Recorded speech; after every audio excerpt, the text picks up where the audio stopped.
Hello, everybody, and peace of Christ to all of you. Please invite your friends and let us do the good work for today.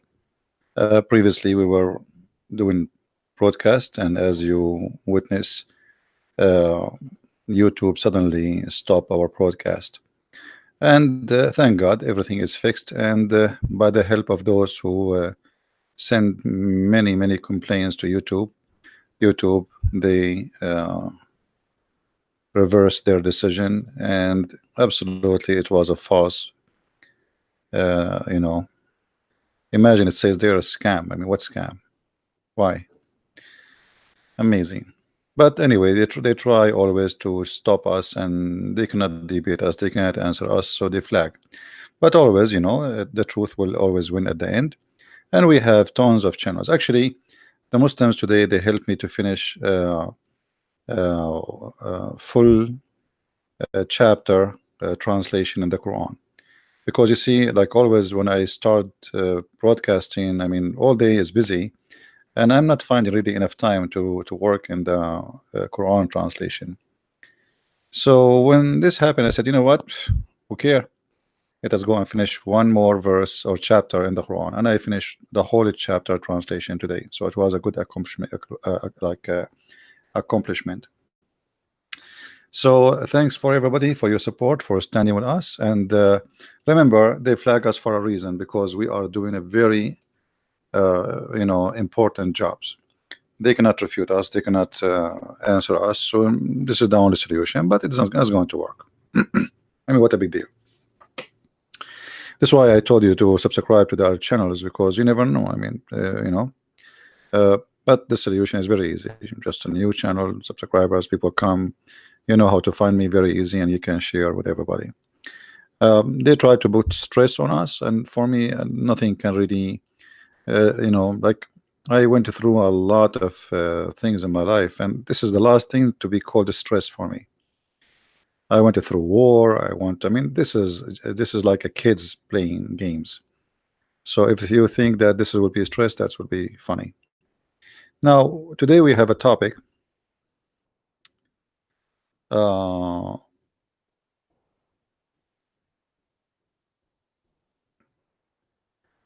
problem. They can do that. So what? Let them do that, and we can. For us, we can get it back. Here we go. People, they start complaining, send emails to your YouTube, and we get it back in a few hours. So what? Let them play. And as I said, like each time they try to do something, it works for our benefit. Trust me. Here we go. I finished one chapter. Like if this was for like few days, then I will finish many chapters. So actually, it was not really good for me, because YouTube is kind of tempting to go and speak to people and to teach. But I like to finish the Quran translation. People are waiting for it, and me myself, I want to finish it too. So actually, me myself, I'm thinking to take some time where I do no broadcast, nothing except finishing this translation. Like, it's because it's one-time deal. It's not like something you work in it every day. It's a book you translate, and that's it. That will be forever. So I'm going to finish this, because you never know. We might live for tomorrow, we might live for today, we might live for years to come. So I want to finish this thing. It's important. False translation is all over, and people don't speak Arabic, and they try to fool us. And remember, translating a book about religion is not just translating the book. It's about knowing the religion very well, because knowing the language not necessarily will give the meaning. You know what I mean? Because you need to know what this text is saying. So even if somebody study Arabic, or let us say, most of the translation actually is done by non-Arab, which is funny, like Shakir, Yusuf Ali, Biktal.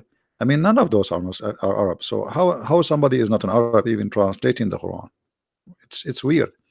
And this is why the translation sometimes it feel like as if it's a software translation. Anyway, we always continue doing what we do, and we have our other channels where always you can find me. I will update you in Patreon or Minds or etc. in case something happened. Always how to find me. And thank you again for those who support us. I really appreciate you. I saw how many comments, how many people were upset, and even many people send right away complaint to YouTube. I think this is the best way to do it. When they do something like this to me, I think the best way is, because we have subscribers by tens of thousands. It's not like my channel is not really small one. So if everybody send an email, I mean, you can imagine how big the impact can be. However, the Lord is on our side, and if the Lord is with me, who could be against me? I never worry about anything. Tomorrow is good, for tomorrow belong to the Lord. Now, today we have a funny topic, which is about where, as you see, I have a picture of India. Now, for sure, I love Indian people. This is have nothing to do with Indian, so don't take me wrong. I love all kinds of people, and actually, I love poor people very much. I believe that the poor of us is the best of us. Wherever I go, I find always poor people are very receiving, very for sure there's bad people everywhere, but poor people, generally speaking, they are really generous. And I will explain it to you. Like, you go to a poor person who have nothing. I mean, almost his house, almost, if you throw a ball in it, is going to collapse. And then he provide you with everything he have. They are very beautiful people. So today our topic is about some stupidity we learn always from legends. Like, there is a stories we witness in our day or daily life. As an example, how many of you believe in the omen? How many of you believe that somebody can do magic to somebody?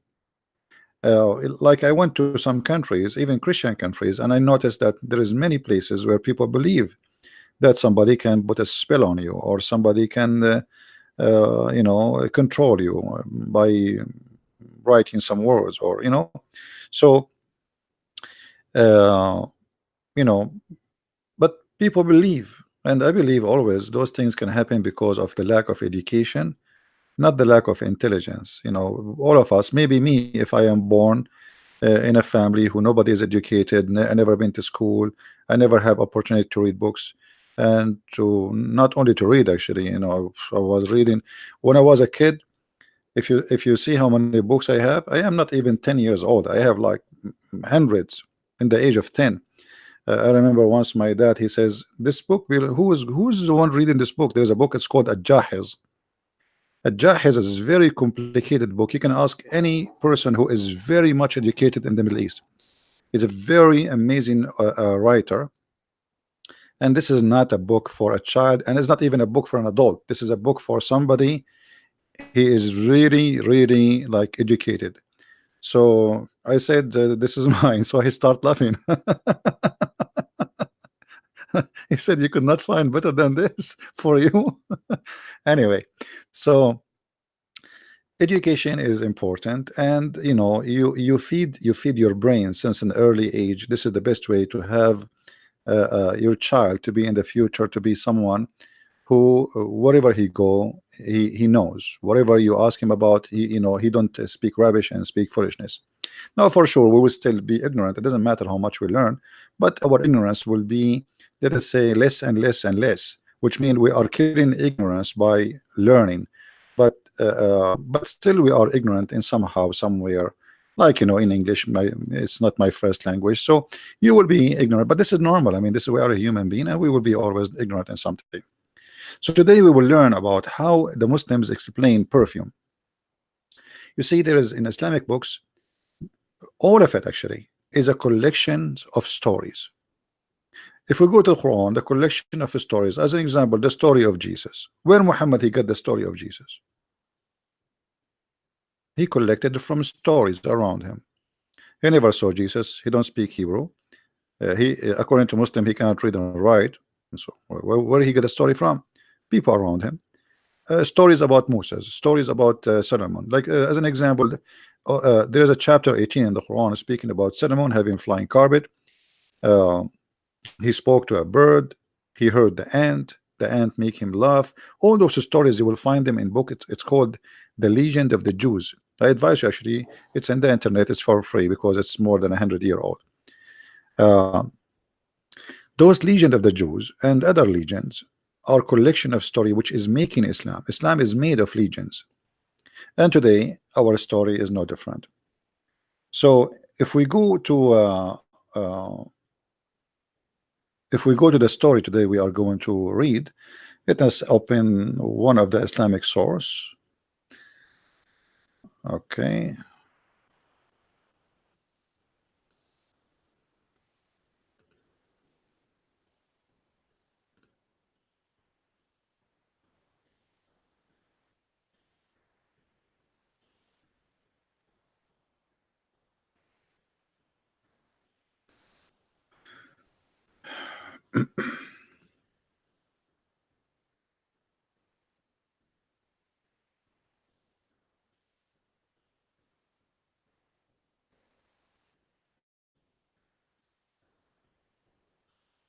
Don't tell me it's not going to open now. That will be funny. Okay, let's see.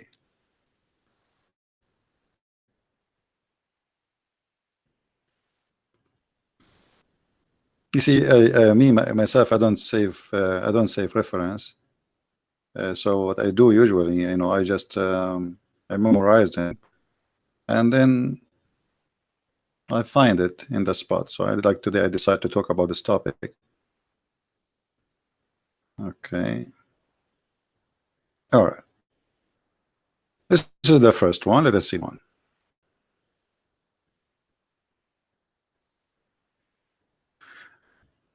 This is the book. It's called Al-Kafi, and this is a Shia book. Just take your attention. But this is equal to Sahih al-Bukhari for the Muslim Sunni.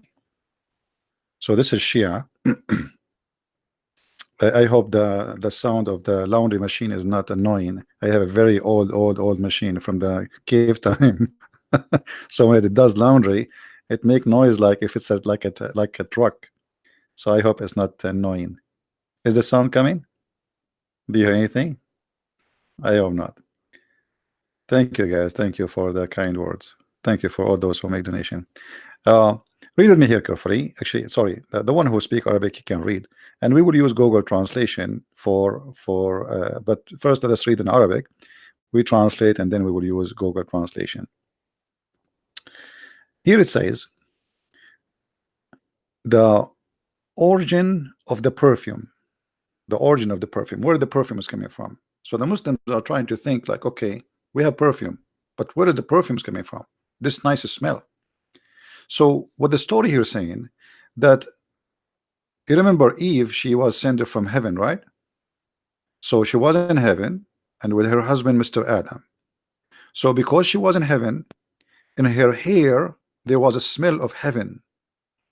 So when Allah he sent her down to the earth, and Eve, she used to comb her hair. And here it says from Musa ibn Bakr, from he says, when Adam was sent down from heaven, he was sent down over a Safa. Remember, we spoke about a Safa and Marwa.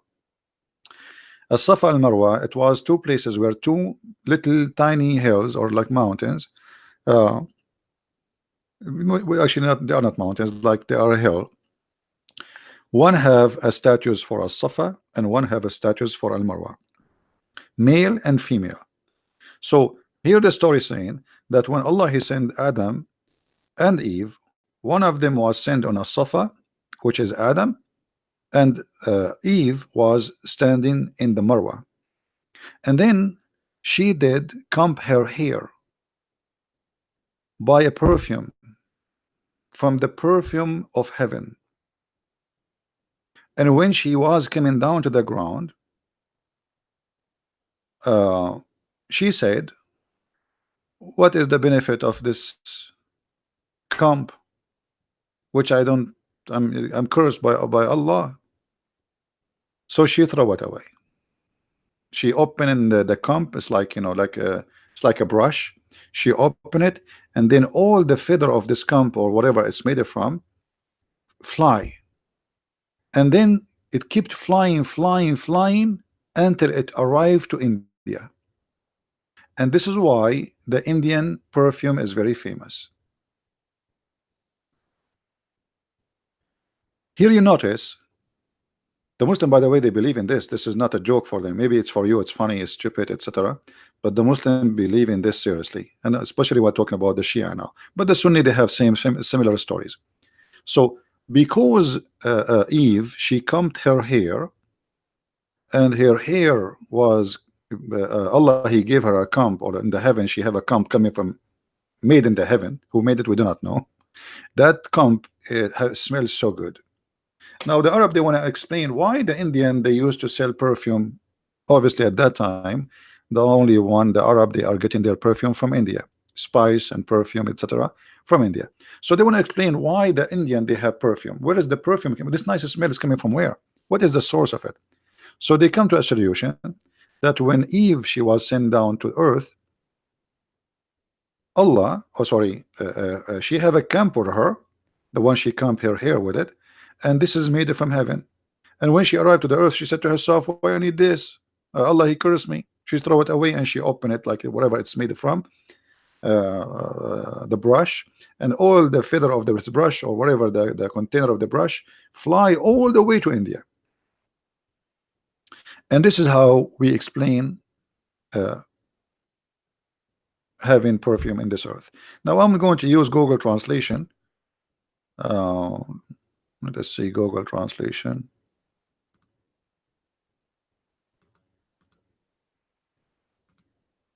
All right, this is Google translation.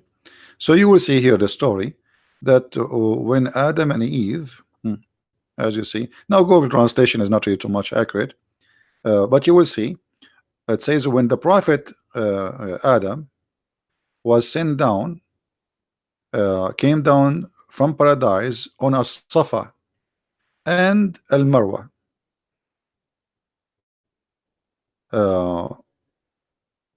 They brought with them the perfume of paradise, from the paradise. And then Eve, she said to herself, why I need this comb? What for?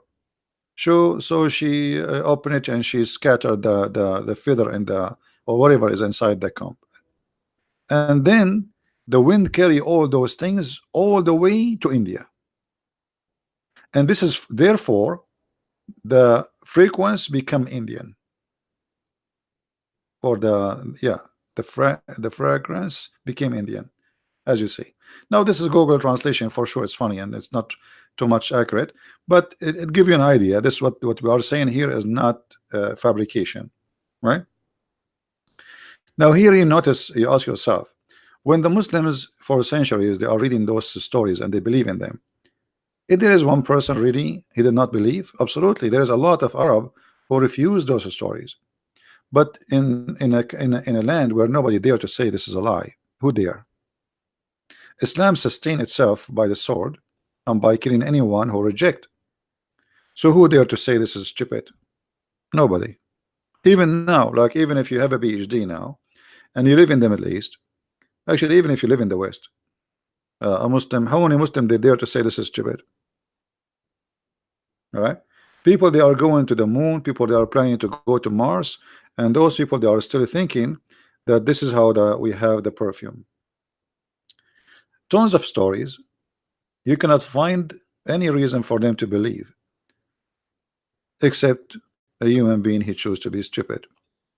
What about Allah? He sent down Adam and Eve as two chickens. I don't know, I think men anyone heard of that before? I just remember it. Anyone heard of Adam and Eve sent down as a chicken before? Do we have any Muslim here?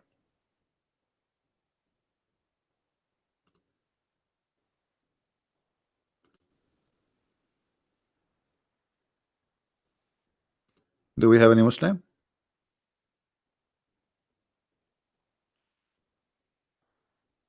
Guys, this kid, just ignore the kid. If somebody is a kid, we will ban him actually. We don't want the kid to be involved in chat with adult. It's not even safe for you to be here.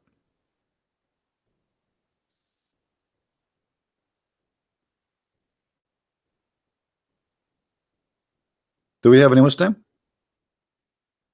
Yeah, Adam and Eve, they were sent down by Allah as a chicken. And actually, let me try to find. But if there is any Muslim here, please let me know so you can call us and we can have some good conversation together. Let us close this one.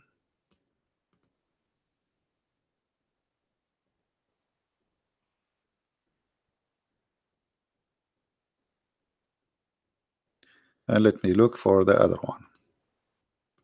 I hope I will find it. You know, always the Muslims, they try to present their religion as something fantastic and amazing and science and etc. But the fact, what Muslim books contain is beyond, you know, fantasy. Fantasy is nothing. All of Islam is based on fantasy. Like you go to heaven, you have virgins waiting for you, river of wine, a river of milk, river. Everything is river. Even honey is river. And actually, it's funny that honey, in order to make it running river, the heaven have to be really hot. I mean, it's honey. If it is really, it's cool, it's not hot, the honey will not be moving. Will be like, I know I describe it. It's going to be like a glue. It's not going to run like a river. But anyway, it's a fantasy. Now let us see here. Let me search for the reference.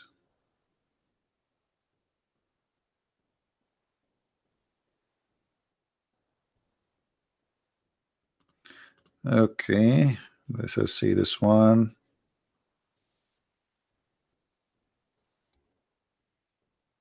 No, not this one.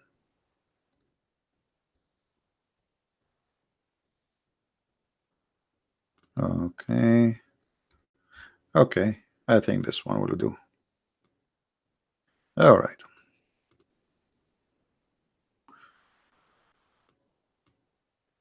All right. This one, this is the book of Bihar Al-Anwar.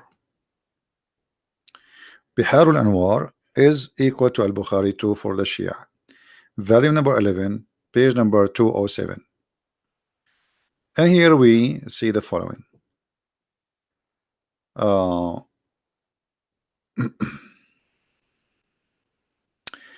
Where is Allahu Akbar is coming from? Where is Allahu Akbar coming from? The Muslim trying to find where Allah Akbar. Who is the first one who said Allahu Akbar? Okay. If we go actually to the page before it, this is 207. Let us go to page 206. All right.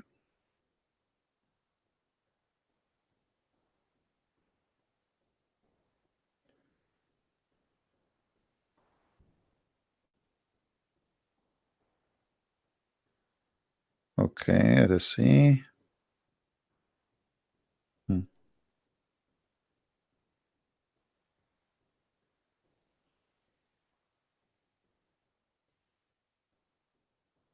I mean, the stories here are very interesting, but I don't know if I'm gonna read all this for you. It's a crazy stories too. Like you know, Allah he taught Adam, taught the angel to take care of Adam and to be in charge, and then you know, Allah he told the angel to enslave all the creatures he have, and every year he gave a report, or let's say, and he teach them what Allah he wanted want them to do, and then Allah he made this angel with Adam to remember the orders of Allah, and you know he remind him about it every year. And then when one day Adam he decided to disobey Allah, so Allah he took him out of heaven and he made him forget the teaching of Allah and the constitution of Allah, or let us say the deal with Allah, which Allah he put on him and in his son Muhammad. So Muhammad is the son of Adam, which is his inheritance. Muhammad is the inheritance of Muhammad. And then he made him Allah he made Adam kind of a fool, and he is confused. But when Adam he decided to repent to Allah, Allah he made the image of the angel into a white pearl, and then this white pearl he threw it from the heaven to Adam, and Adam was in India. Adam was in India. And here you notice why we always say that there's a strong connection between Hinduism and Islam. And by the way, the pearl we are talking about, this is the black stone. Later you will see that the black stone was white like milk, and then the sin of mankind made it black. So uh, uh, the pearl, the white, it was an angel, and after Allah, Adam, he repent to Allah. Allah he made this angel like a rock, white rock, but like pearl, and he throw it from the heaven, and this rock fell down in the land of India. And when Adam he saw this stone, he liked it, like he loved it, and for him it wasn't nothing but like a price, like a diamond, or like, let's say, a jewelry. And then Allah, he made this stone talk, and then the stone says to Adam, don't you know me? Like, didn't you recognize me? Adam, he says, yeah, no, yeah, so he said to him, you do not remember me. Well, the shaitan, he made you forget about remembering your Lord. And then this stone changed its look to the image which Adam he used to know in the heaven. And then he says to Adam, where is the like the agreement between you, Allah? You know what Allah gave to you as an agreement? Where is it? Where is it? What you did with it? And then Adam, he jumped on him, and he memorize, or he, let's say, recite the condition of Allah to him, and he started crying. And then he bowed down to him, or let us say he obeyed him, and then he kissed him, and he pledged again to follow the condition of Allah. And then Allah, he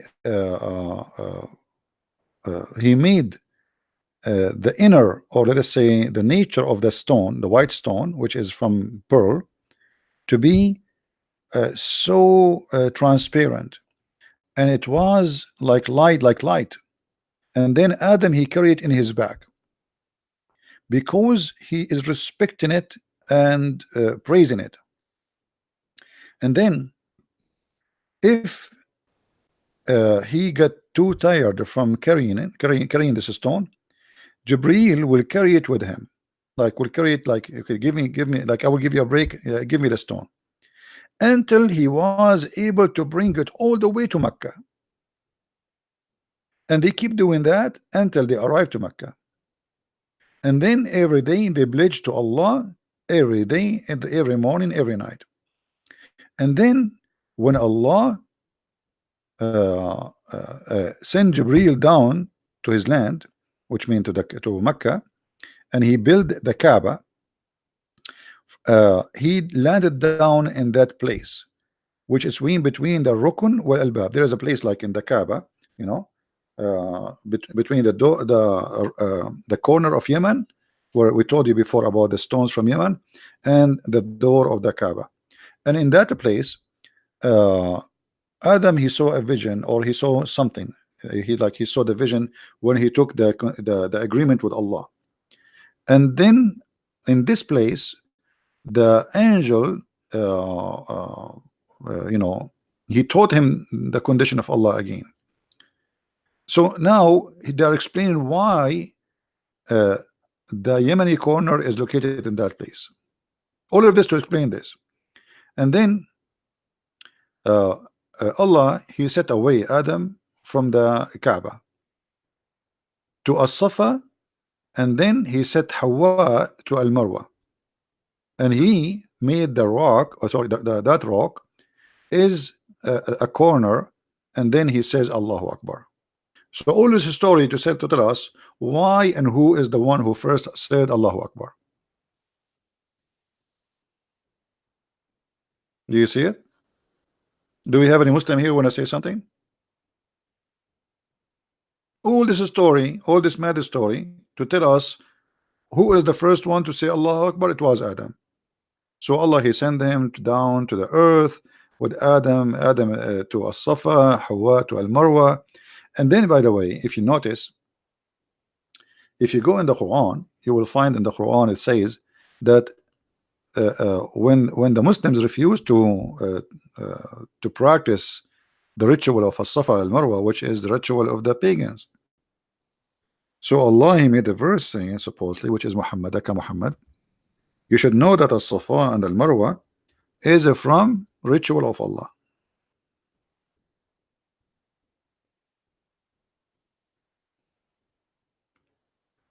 Chapter 2, verse number 158. If you go and read the tafsir for this, or the book, it's called Asbab al-Nuzul, which means the reason for the verses to come down. It says, behold, As-Safa and the Marwa are among the symbols of Allah. By the way, it's not among the symbol of Allah, among the ritual of Allah. And then, so if those who visit the house in the season or other time should go around them, circle around them, there is no sin in that.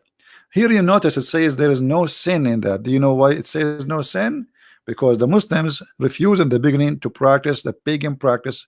Muhammad, he keeps saying, I'm against the pagan, I'm not going to follow the pagan. And then he took the Kaaba, and then he forced them to do As-Safa, and then he forced them to do Al-Marwa, but yet he claimed that he is not a pagan. But this is the ritual of the pagan, where they used to have a statues of a man in the top of As-Safa and a statues of a woman in the top of Al-Marwa, and those are statues which are naked. Why? There's some stories that say that there was a guy, a man and a woman, they have sex inside the Kaaba, and Allah, He cursed them and He made them in a Safa and Marwa. This is one of the stories. But the story here today we have is different. As you see, As-Safa and Marwa, this is what Allah, He made, because He sent Adam in As-Safa and He sent Hawa in Al-Marwa, and this is why the Muslims have to go between them to visit Adam and to visit Hawa or Eve. Adam, Hawa is the word Eve in English. So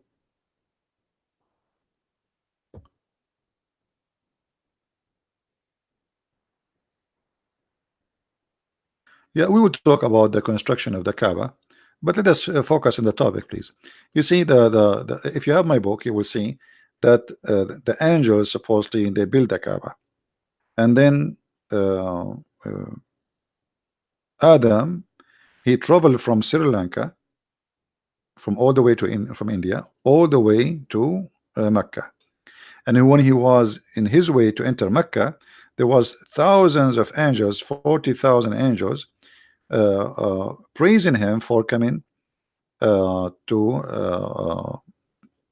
Mecca. And they told him, you are late, we are going around the Kaaba for 40 years before you. And according to the story, Adam himself, he did Hajj 40 times only. So imagine how silly it is. I mean, you go all the way from India, you come all the way to the Kaaba. I mean, why you don't live there? Secondly, how a person who live in Sri Lanka can come to Saudi Arabia? If I go now, let us open the map.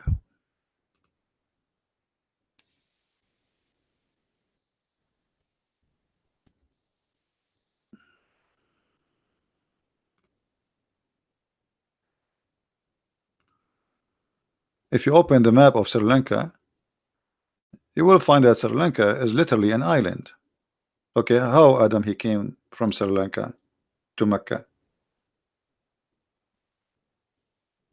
I remember at that time, I mean, this is one guy deal. It's not like they have a they know how to make a ship. We are talking about a person, he is coming naked to earth, totally, literally naked, you know.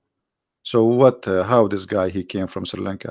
This is why the Muslims now are fighting with the Buddhas over a place which is like a hill, and they claim this is the foot of Adam. There's a big foot, huge one, like in the shape of a foot, and they claim that this is the foot of Adam. The Buddhas they believe this is the foot of Buddha. You know, everyone with his madness. So Allah he sent Adam all the way to Sri Lanka, and then he went all the way from Sri Lanka to Mecca. But how? I mean, the strip is really stupid. I mean, what is that? How this guy can go to Mecca? Look where he will go. How he will go? In order to go to Mecca, and this is how it is. Let us make it more. This guy, he have to swim, literally swim, not go by a ship. We are talking about the first man in history. He have to go and swim through the ocean from Sri Lanka to the mainland in India, and then he go through Pakistan right now, and then he go through Persia, and then he go to Iraq, and then he go around and come back to Saudi Arabia, and then he go to Mecca. Okay, all of this to go and visit a stone. Why you don't throw the stone someplace else? And why Allah he sent Adam in Sri Lanka? I mean, is that a wrong parachute?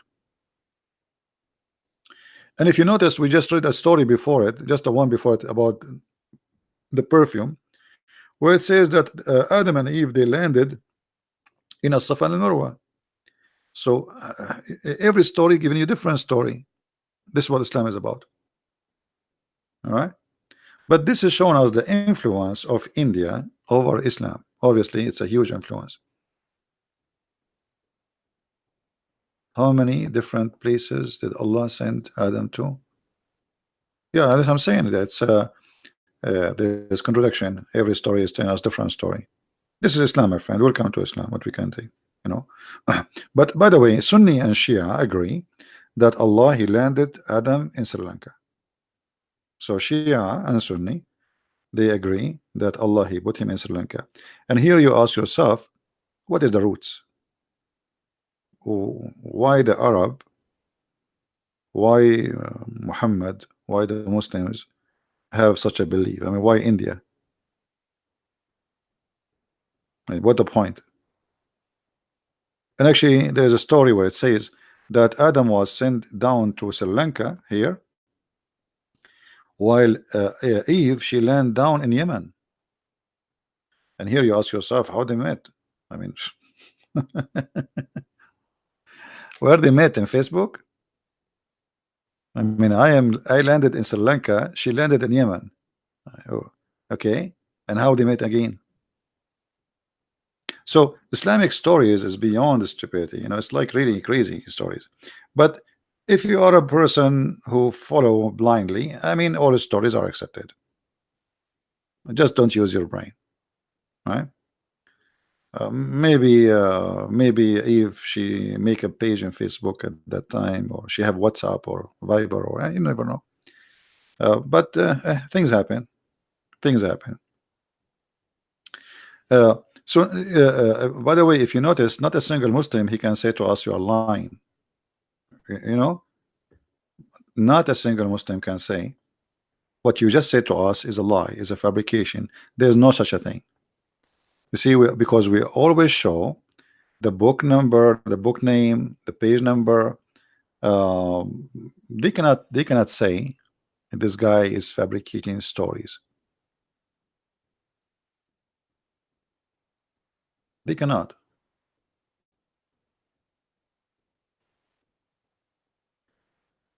So why I want to be a Muslim, believe in a religion based on fairy tale stories? Like, you know, when a Muslim he says to you, we believe in one God. Okay, but your God, look what your God. But look the stories about your God.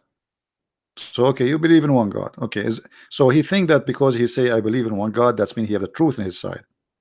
Well, it doesn't matter how many God you believe in. Let us say there's somebody who believe in 1,000 God. Still, if his 1,000 God are exist, it's mean he have a true belief. Correct? It's not about how many they are. It's about if they are true or false. How many will not change anything? You can believe in one, you can believe in a half God, a quarter God. so you know, we cannot say okay, because this person they believe on God, obviously he have a true religion. There is many religions who believe in one God. There is a church, it's called the Church of Satan. They worship Satan, and Satan is one God for them.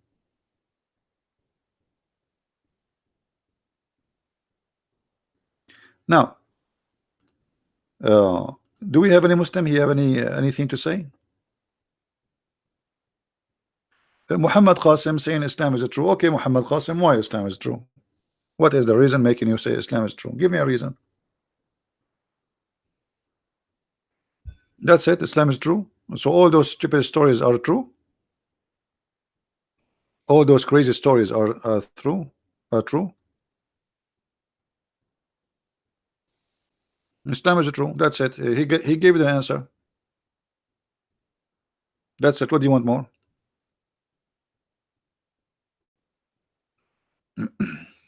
All right. Read with me, Mr. and Mr. True. The least of people of paradise in the position that one will have 80,000 servant. Okay. What is it true about that? I mean, what is the logic here? I'm trying to learn from you.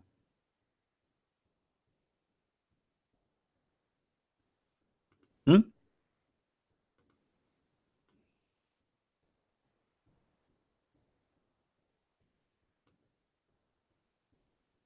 Any Muslim?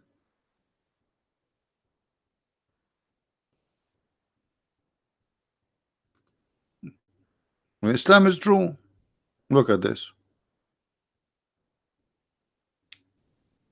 If Islam is true, what kind of God he says such a thing? Is that from God or this is from a crazy person? 80,000 little boys. Those 80,000, they are not even men. They are little boys, as the Quran described them. They are little youth, and they are very white like pearls. Islam is true. Your bedroom is going to be a tent. I am in heaven and still I'm a tent. Yeah, because the one who made Islam is a Bedouin man. Still, he is speaking about tents. So it's going to be a tent, but it's made from pearl. Now, the distance of this tent is the same distance as between Damascus and Sana'a. Sana'a in Yemen. More than 1,200 miles. I don't know, convert that to kilometer. This is the bedroom.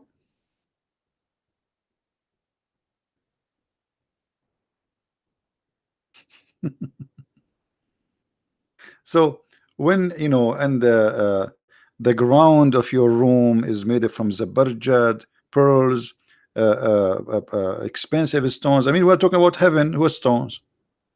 What is the value of expensive stones in heaven?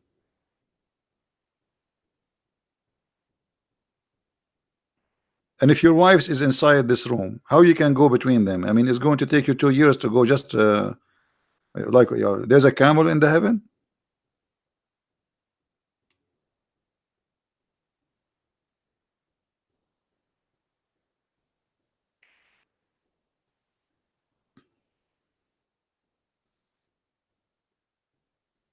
Any Muslim?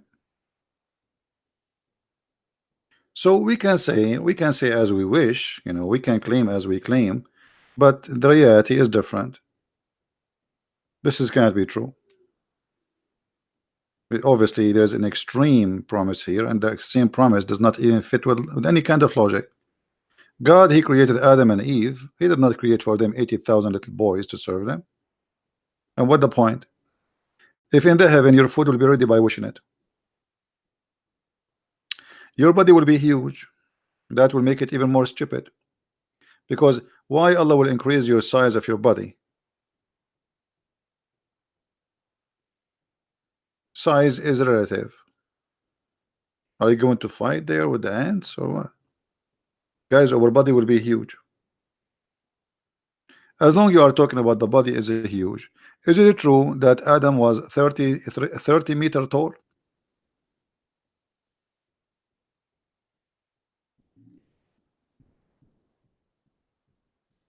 What happened?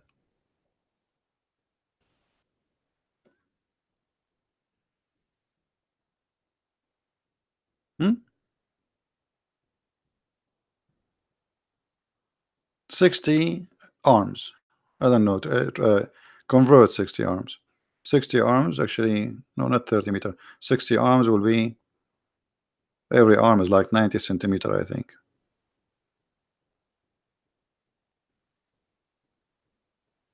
So what happened? He was a dinosaur. This is why you will see the Muslims, they have images of Adam a grave, which is a fabricated image. I mean, what grave? They have a grave of Noah too. Muslims have everything.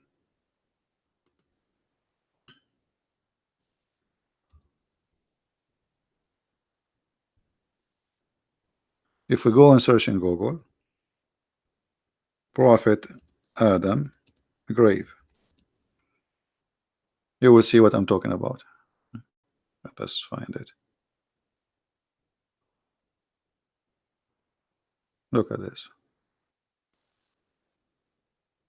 guys. This is the grave of Adam. Take a look.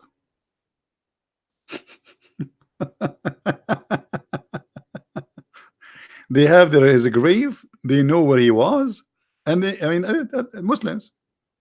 Okay, open the grave for us. We want to see the guy who is like this long room.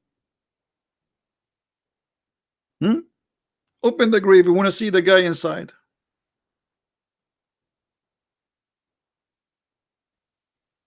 What do you mean no screen? No, the screen is on. Maybe you need to refresh your page.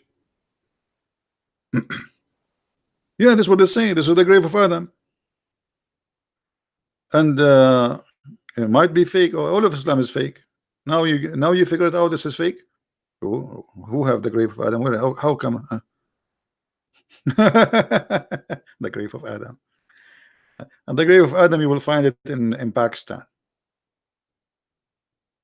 He immigrated to Pakistan. You know, he was visiting Shabir Ali and he died there, or Zakir Naik. They have many of them. It's not only one. They have tons of a grave like this for Adam. Every country have a grave of Adam. Trust me. There's one in Yemen. There's one in Iraq. There's one in Persia. They're all over. They have the grave of Noah too. They have all the graves. Let me find you the grave of Noah. Hold on.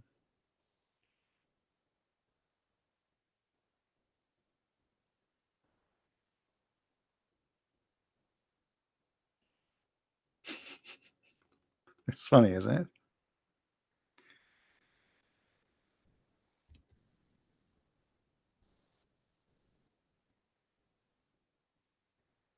Yeah, look at this one.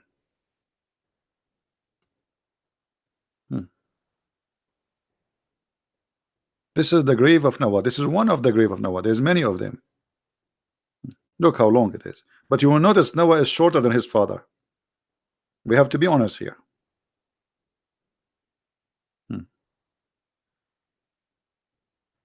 The Quran spoke about a guy, his name is Salleh. Look how big the grave of Salleh. All the prophet was a huge. All of them, they were huge. Look how big. This is the grave of Salleh. His head in China, his feet in Cyprus. What else? This is the grave of who? See, this is a different grave for Adam. This is a different one. Okay, let us see something else. 210-foot long, largest grave in the world.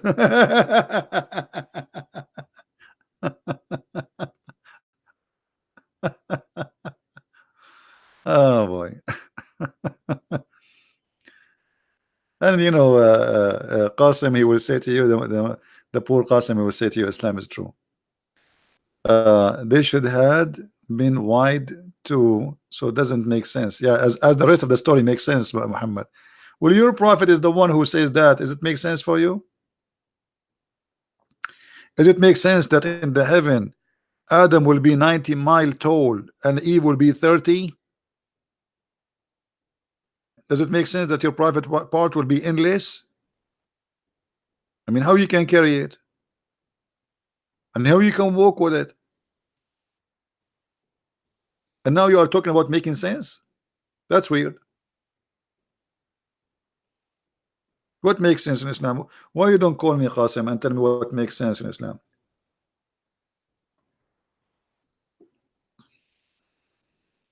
Do you like to call me and tell me what makes sense in Islam? Whatever the prophet he says is truth. Oh, okay. Yeah, this is the logic. Guys, whatever the prophet says is true. This is who? Who is this prophet? Hold on. Prophet Daniel. Look, even the Prophet Daniel is in Uzbekistan. Prophet Daniel, you know.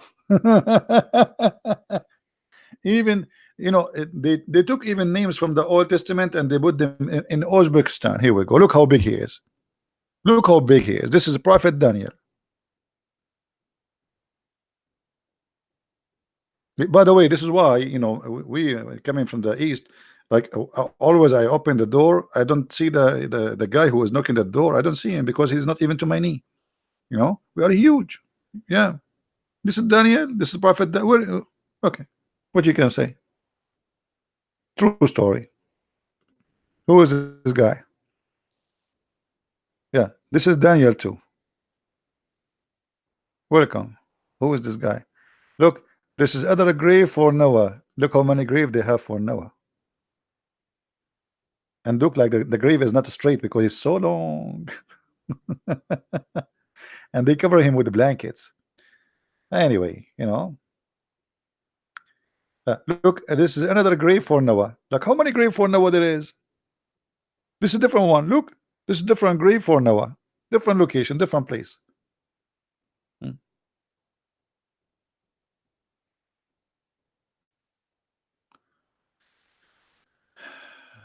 So, you know,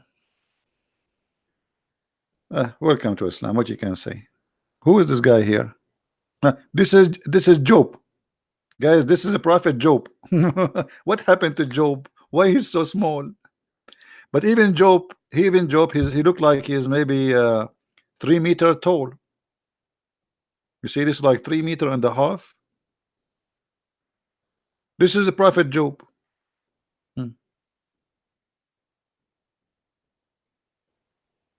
Muslims, they have everything. Any prophet you want, which prophet you want, anything. I'm just clicking at pictures, by the way. I mean, like this is what? Prophet who? Yeah, this is Job. Okay, this is Job too. Unbelievable.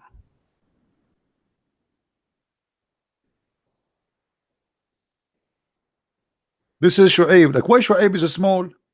This is Prophet Shu'aib. Look how small he is. He's tiny, he's small. And you know, you Muslims have a lot of stories, must be true. Who is this guy? This is, it says Lebanon. This is the grave of who?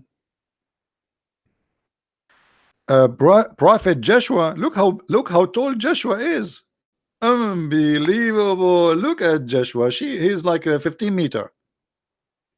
See, human being is getting smaller. So Prophet Joshua, it says Prophet Joshua tomb. Muslims have older prophet, man. I mean, the Jews don't have them, the Muslims have them. Joshua, Daniel, Job, you name it. What about Musa's? Let me search for Musa's. I did not see Musa's. I'm worried about Musa's now. What happened to Musa's? What happened to Musa's? Don't tell me Musa's don't have a grave in the, for the, let us. I will search for Musa grave. Hold on, just give me a second.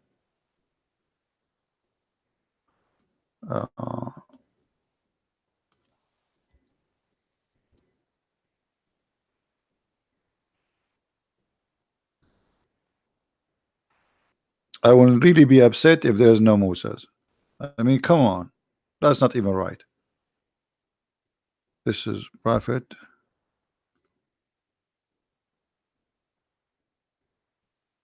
Who is this guy? Who is this guy, guys? Read the name for me. Read the name. What is the name? Elyesa? Prophet Elyesa? What do you mean? Who's that?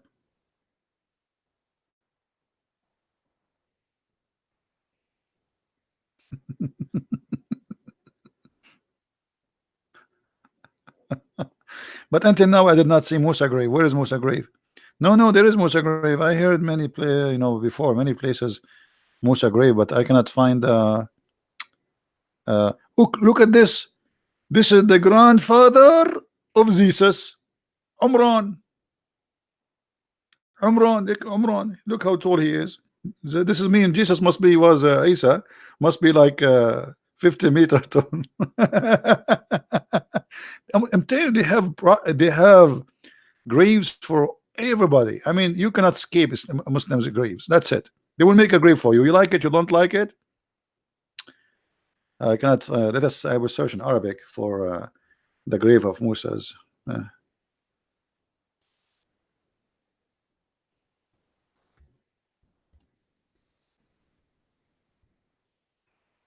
typing in English. Okay, switch.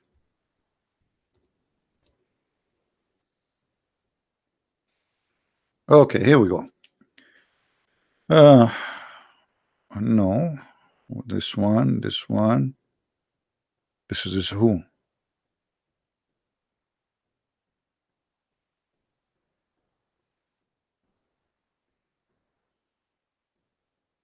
Who is this prophet? Hold on, I want to see who is this prophet. This is, yeah, this is the grave of Musa. Here we go. We found it. What do you want more? Here, this is Musa's grave, brother. What do you want more? All right. Are we happy? This is the grave of Abel, the son of Adam. You know, Abel. This is this Cain and Abel. This is the grave of Abel. I'm telling you, they have all the graves. Nothing is missing. Musa's, they have them. Adam, they have them. Noah, they have them.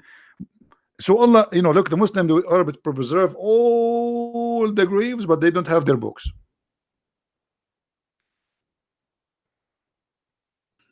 Yeah, in Arabic we call him Qabil wa Habil.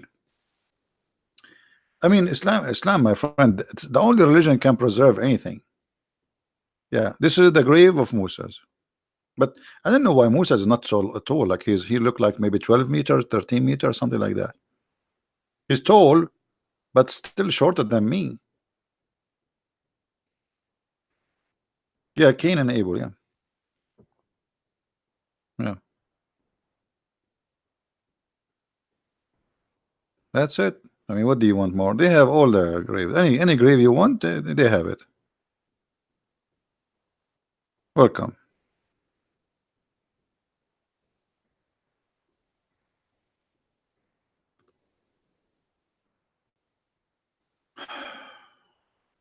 Those are the steps of who? Any Muslim can help.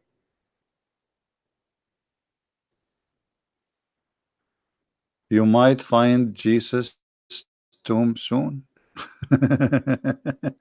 No, we have it already. Okay. Is there a grave for the father of the Arab Ishmael? First of all, Ishmael is not the father of the Arab. This is as general information. We hear it always, even in Christian churches. When a Christian minister he says to you that the father of the Arab is Ishmael, ask him where you get this from. My friend, please correct your information. Ishmael have nothing to do with the Arab.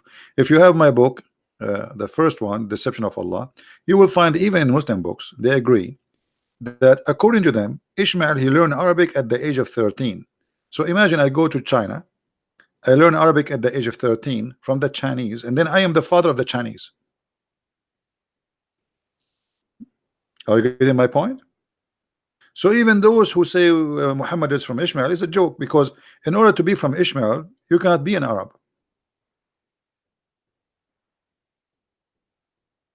Oh, okay, being sarcastic. Okay. Yeah, but you know, because this is always something we hear from Christians that the Arab, the Muslims are from Ishmael. First of all, the majority of the Muslims are not Arab. Secondly, the Arab is not an ethnic group. Like I am an Arab, but we are not one ethnic group. You know, this is why we look different. You will see some Arab, they are really white. There's some they are a little bit darker, and you will find some Arab they have the real let us say the real ones who used to live in the desert of the Arab are mixed of many ethnic. The desert is open. Whoever go live in the desert as a Bedouin to grow to make it simple for you, if Abraham live in the desert, he's an Arab. You know what I mean? So Arab is an Aramaic word, mean desert. It's not a name of a nation.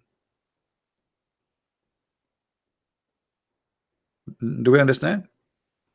The word Aram is a word mean hills. So the Aramaic are people who Aram was given a name which have a meaning. Him and his people after him, they live in hills, high ground, and it's not a desert. Arab is a name given to a land which is a desert. So whoever live in the desert, they call him Arabian. So if the Aramaic are exist today in USA, if you live in Arizona, they will call you Arab, especially if you are a person who live in a tent. Desert and tent, you are an Arab. So Arab actually usually it means two things in the same time: that you are a Bedouin, you don't have a fixed place to live in, a tent. And at the same time, it was like when you say barbarian at that time, like people who they are savage, they don't take shower. But this is normal. I mean, if you are a Bedouin, what you would do? What shower? They don't even have water. So they smell bad. Well, it's normal because they live in the desert. For me, when I was a teenage, we used to go for hunting.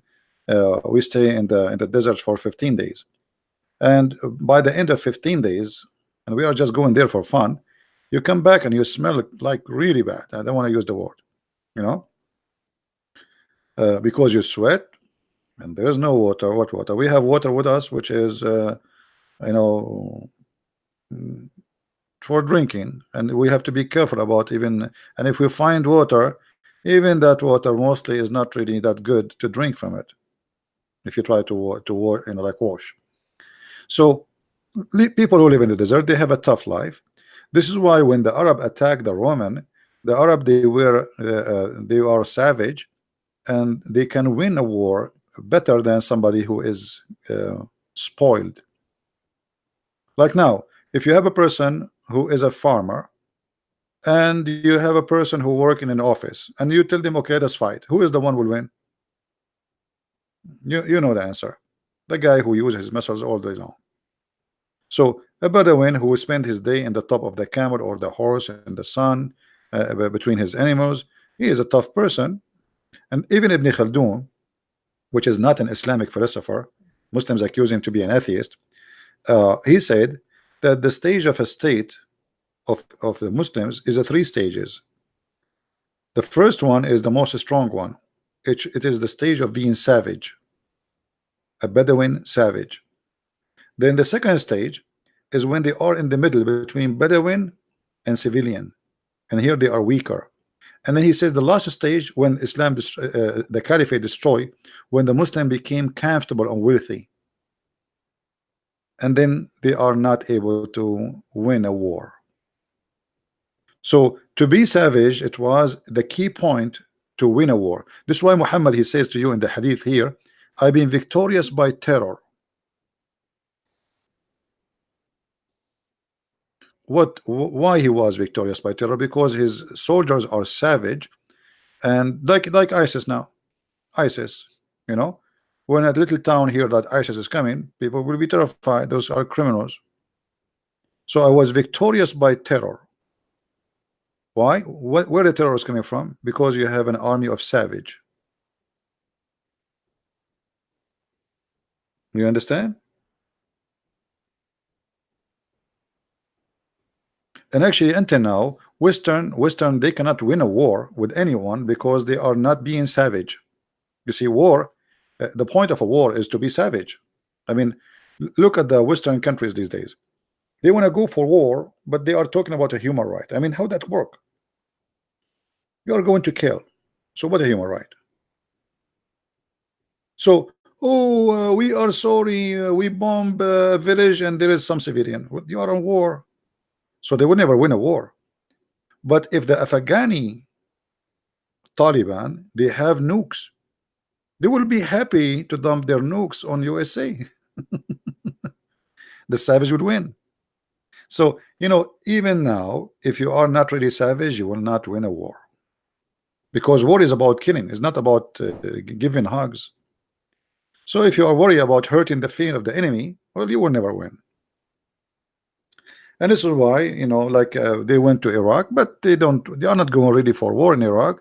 They want to establish a new country, but that will not work.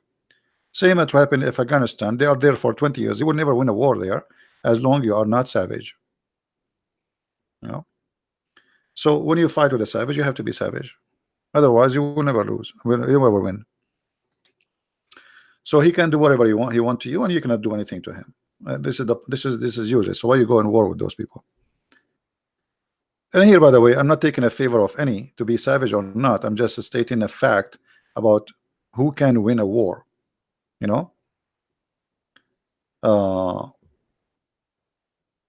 But what about the cells in both European or savage? I don't know what you mean by cells. I'm not sure what you mean. Like, as if we go in the previous history of Europe, all of us, we heard about the Viking, right? Any one of you here from Norway and those countries? The Viking, they were very scary. Why? Because they are savage. As simple as that. The more savage you are, the more you win.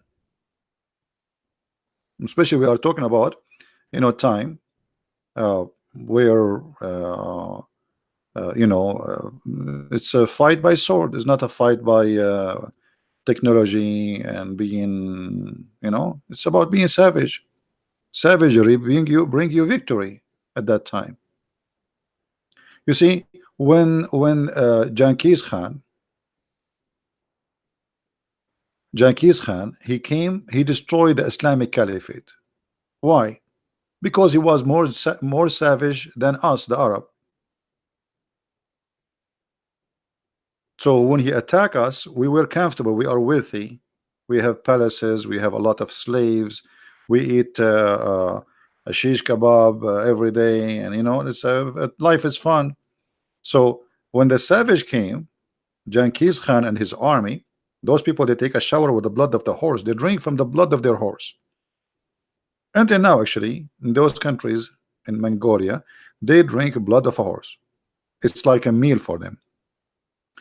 So when a savage came, he's more savage than the savage. The savage conquer the previous savage. That is history. And Muhammad was able to conquer because he was a savage person, not because the Muslim, he says Muhammad, he was a merciful for mankind. What merciful? Where is his mercy? You know, same as the Roman, when they were savage, they were victorious. The more they became spoiled and not into you know, they were like losing ground until Rome disappeared. You own the slaves. Why? Somebody told you I was born 2,000 years ago?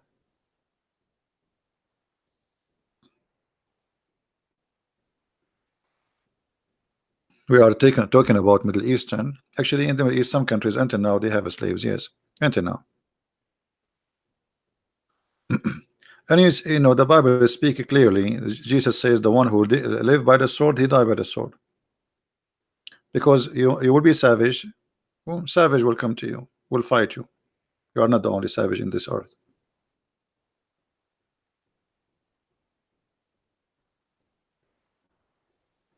There is no such a story. Muslims, they fabricate stories about garbage, and you know, this is fabrication. The one who tell you the story, tell him, okay, show me the story. You know, all those stories is a fabrication. Now, do we have any Muslim here?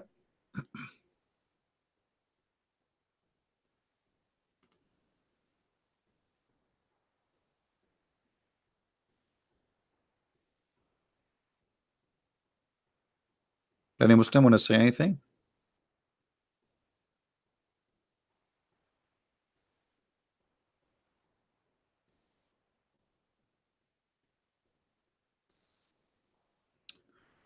Just a question.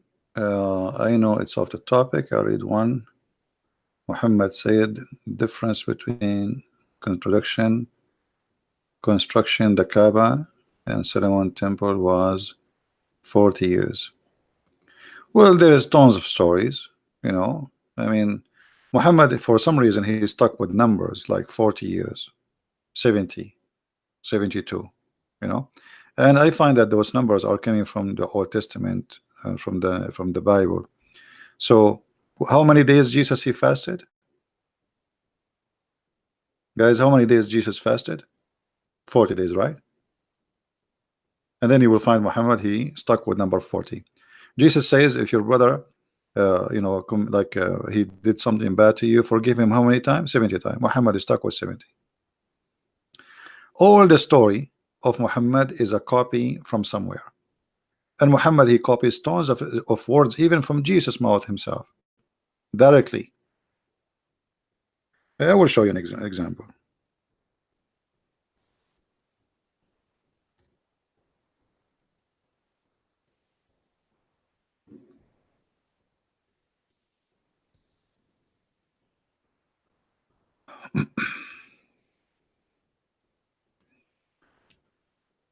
And you tell me, what do you think? I'm not going to make any comment.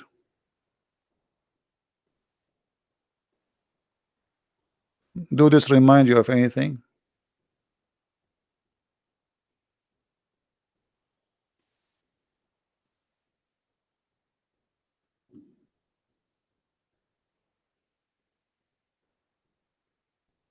Hmm?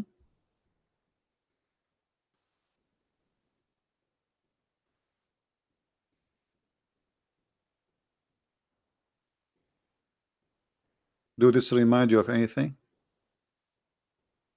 Muhammad is using, he's just changing a little bit in the numbers.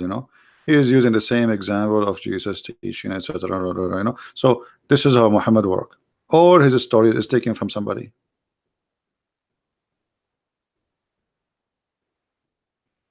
What about this?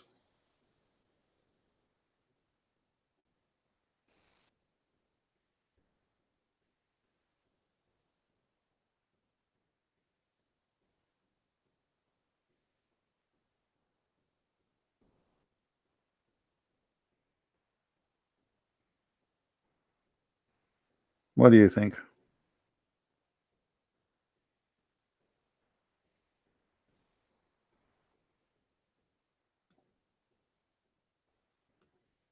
Do you see it?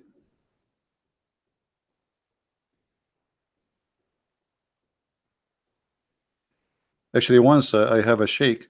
He says, ha, ha, ha, ha. Okay, Christian Prince, I have something you cannot answer. I said, what? He said, it found in science that mustard seed is not the smallest.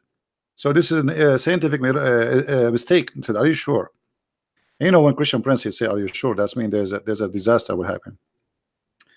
The Abdul, he said, I'm very sure. He's a sheikh. I said, are you sure? Very sure. Are you sure? He said, yeah, I'm very sure. So, okay, so why Muhammad Allah he used it? Here we go.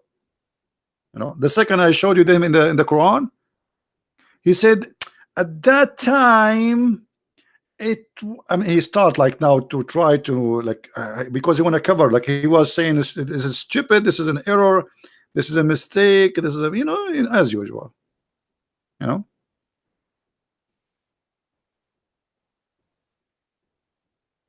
right?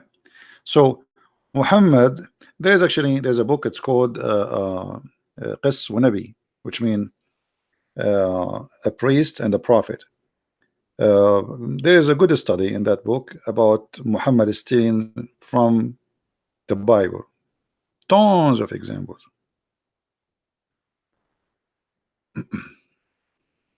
Do we have any Muslim?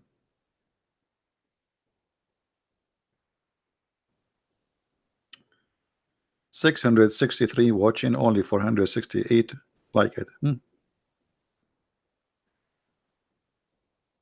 Do we have any Muslim want to say something?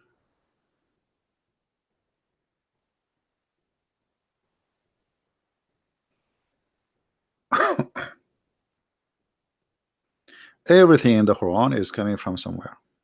Everything.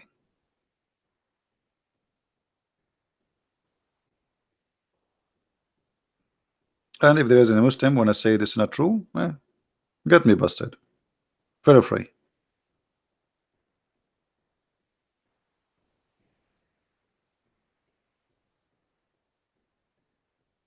Hmm?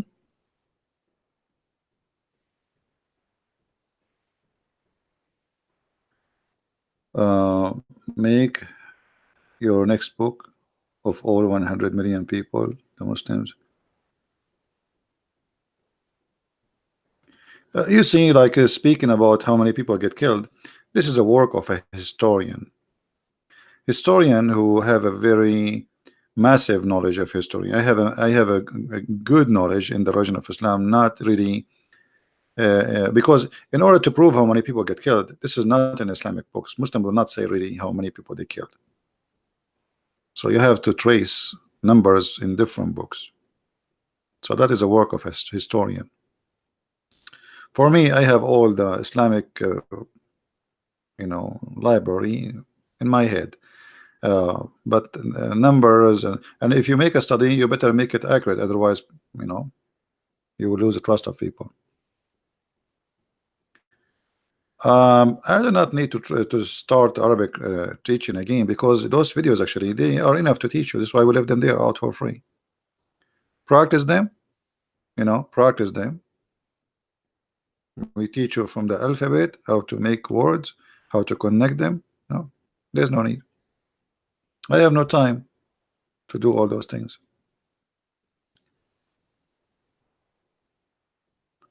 Well, I mean, what do you think about preacher getting jailed? Why Christian in Canada don't support them? What about you make a strike? Prostrate. Where is the Christians in Canada? There's millions. They are the majority. So one of us something happened to him, and the rest they don't care. The government they don't care. The government they care only for those who they fear them. The Prime Minister of Canada, he just have a meeting with the Muslims asking them to vote for him. Huh? Why he meet with them? Because he know they are organized and they do things together. Christians they don't. Right? So when you when something happen, like now the Muslims they flag my video. Many of you send an email and YouTube took the flag off. Organized work. You see, when we are united, we are strong. When we are divided, we are weak. This is why always, through history, how we lost the Constantinia, which is today is Turkey. Simply, the Christians were divided. Division is the best way to conquer. Divide and conquer. This is why, for me, I fight against division. That's all of us, we Christians, and for me, the word Christian means Catholic, Protestant, Orthodox.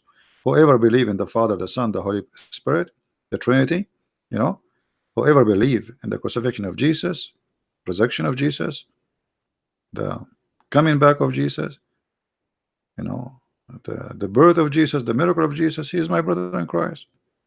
Division bring nothing, and it's not what Jesus wants. It's against the teaching of Jesus. So you claim to be Christian, but the second I say to you Catholic, you go crazy. The second I say to you Protestant, you go crazy. This is not a Christian spirit, and you have nothing to do with Christ.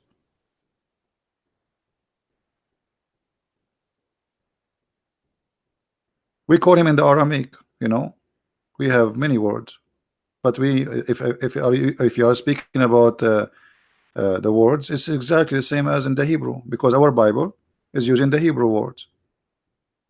Elohim, Jehovah, Yahweh, etc. But the word God have many words in Arabic, like Rab, Ilah, which is same, actually same coming from Aramaic. All those are Aramaic words anyway. And our God, by the way, like for us as a Christians, the name of God is not the problem, because God did not even give his name to Moses. He said to him, I am. There's no name. We don't recognize our God by his name.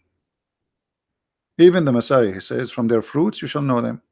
The fruit of Christ, what if today somebody came to us and say, I'm Christ? Okay, show me the fruit of Christ. From their fruits you shall know them. Muhammad, he came, he claimed to be a prophet. Let us say Muhammad, he changed the name of his God and he called him Elohim. That still will not make any difference. I will give you example. The Jehovah's Witnesses, they have the same names we have in the Bible, correct? But they are cult. So we are not rejecting the cult of Islam because of the name of God. This is silly. This is stupid, actually. It's like somebody, he have a donkey and he put a sign of Rose Rise in his donkey and he says, hey, I have Rose Rise. Changing the name will not change the quality. So our rejection have nothing to do with the name. This is not the reason. It have to do with the quality and the truth.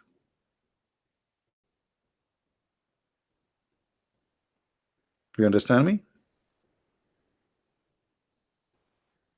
So I'm not against the God of Islam because his name is Allah, even if though that Allah is a word mean Allah, you know, and Al is simply the word mean God, and Allah is the name of the God of Islam. His name is not Allah, his name is Allah. La. This is the true name of the God of Islam.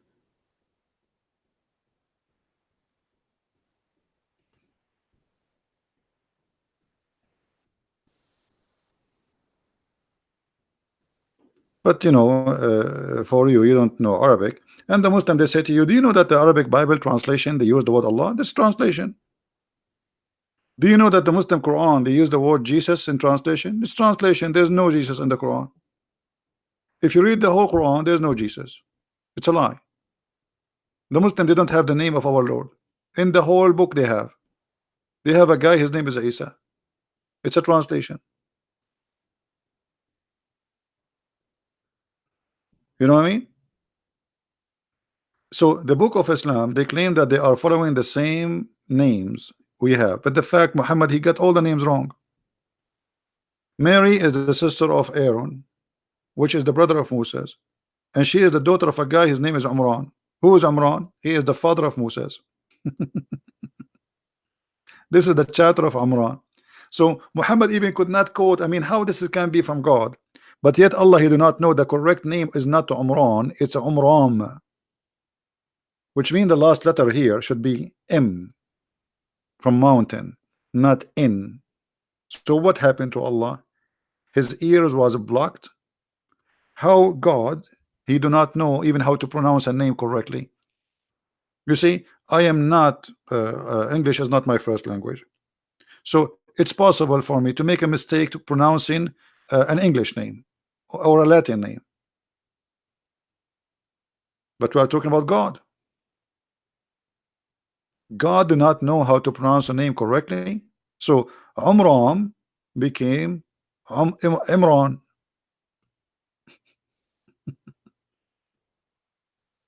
Well, how is this happening? The God of Muhammad do not know. Look at this madness. Here we go. Alif Lam Mim. You ask a Muslim what is that? You say to you it's a miracle. Nobody knows what it means save Allah.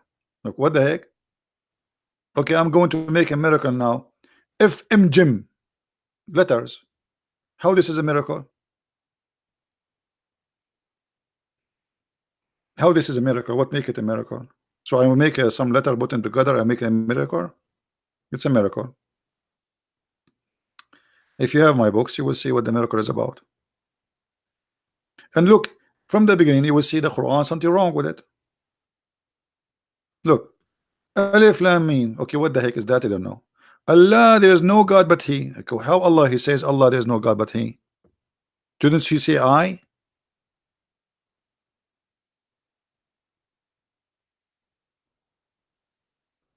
If the one is talking is Allah,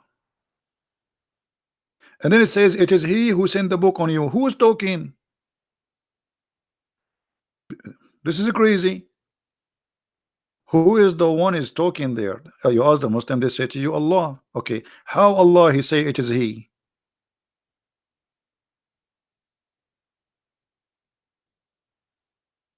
Hmm?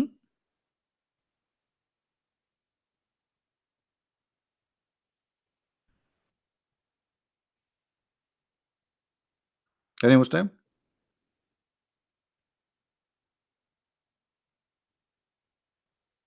And look, always the Muslims in their translation, they try to cover the problem. Look here. It says, suddenly he says, our Lord, let not our heart deviate. Okay, between two brackets, they say to you, they say. Where in the Quran says they say?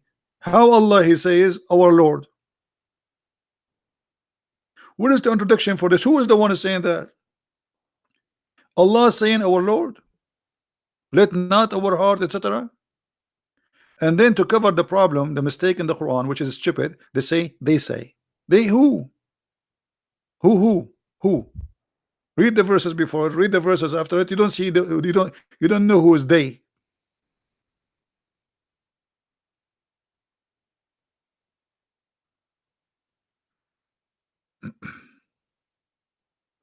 And you know, there is a question no Muslim can answer. Where was Allah before the 7th century?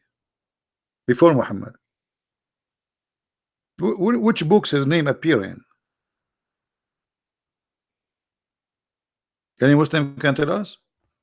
Which book before the book of Muhammad mentioned the name of Allah?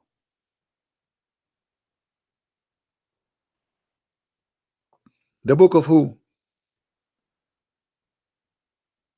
Here we go. The Aramaic Bible, we have it. The Hebrew, we have it. Anything else is a translation. Okay, where is the name Allah coming from? Didn't know. What Allah mean? Didn't know. Didn't know. What Israel mean? Didn't know. Ibrahim didn't know. Maryam didn't know. Isa didn't know. And imagine if you ask the Muslims what the word Christ mean, al-Masih, they say because the word Masih coming from the word wipe, you know, like wipe something. They say one of the opinion, because they are confused what the name mean, but this is the major opinion. They say mostly because he have a flat feet. This is what the Messiah mean. He have a flat feet. So what does that mean when he walk like Charlie Chaplin?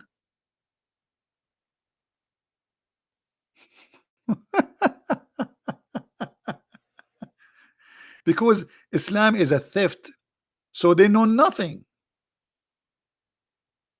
The Messiah, the word Messiah according to Muslims, because the Messiah have a flat feet. Yeah, sure, we have Aramaic Bible. Yeah, you can download it online. You see, there is Aramaic Bible, which is a translation for the Bible, and there's Aramaic Bible, which is written in the, because Aramaic is two languages. There's Eastern, Western, there's ancient, there's a newer. So Aramaic is not only one. You know, I mean, there's difference between Aramaic. But if you remember, there's books in the Old Testament written in Aramaic. And why? Because the Jews themselves, they were enslaved by the Aramaic people, the people who speak Aramaic, the Assyrian, right? And the Messiah was speaking Aramaic too.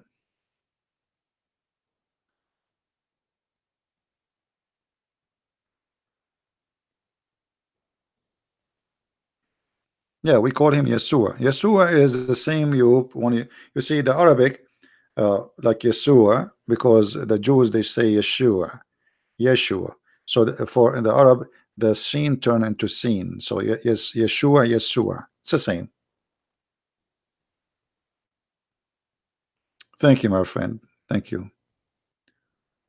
And thanks for all those who made donation today. I really appreciate your help.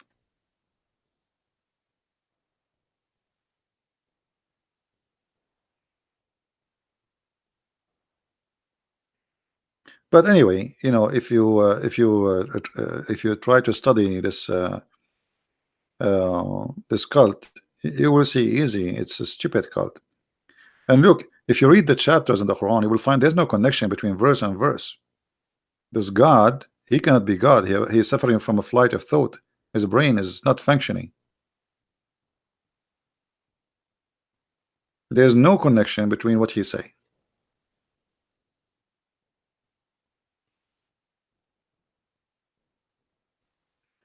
Is that true that Islam says the earth is flat? Yes, absolutely. This is why. Okay, ask yourself why the Muslims they pray toward Mecca. How you can pray in the direction of Mecca? The Jews they used to pray in the direction of Jerusalem, but this is when they are out of the wall of Jerusalem. For them to go back, it's not really are facing the direction. Nobody can face the direction of Jerusalem unless you are very close to it. Muhammad in the beginning he was praying in the direction of Jerusalem too. But Muhammad when he make it as a enforcement to pray in the direction of Jerusalem, Obviously, because of his ignorance, and we can prove it easy in the Quran. Confirm that the earth is a flat. There's a verse actually. The Muslims, they claim that this verse says that the earth is like a ball. Why? Because there's an idiot who made a video, says the word daha mean ball, and then the Muslims copy paste as usual, you know.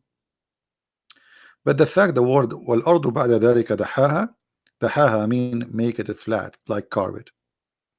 Look at the translation here. Change the translator. This is Yusuf Ali. Let us see the different one. This is why we cannot take the Muslim translation seriously. Look here, there it says wide extent. Here it says spread the earth. What spread the earth? Doesn't say that. Not really. The word daha. Let me see if I can find what the word daha is coming from. Where? Trying to remember the word in Arabic, which is here. Guys, what is the word you use? What is the name of the thing your mom she used in the kitchen to make pizza? Like when she made the dough and then she want to make it like a circle. What is that tool they call it?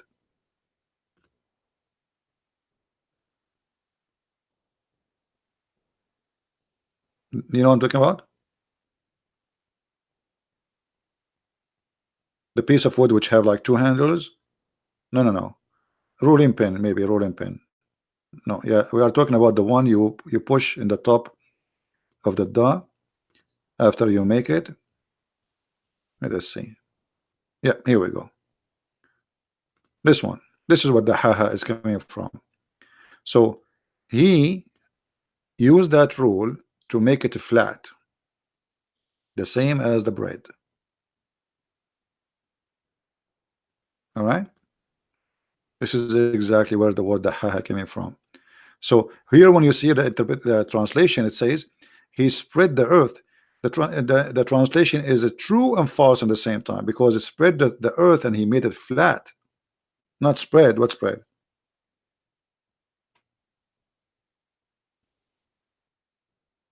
You know what I mean?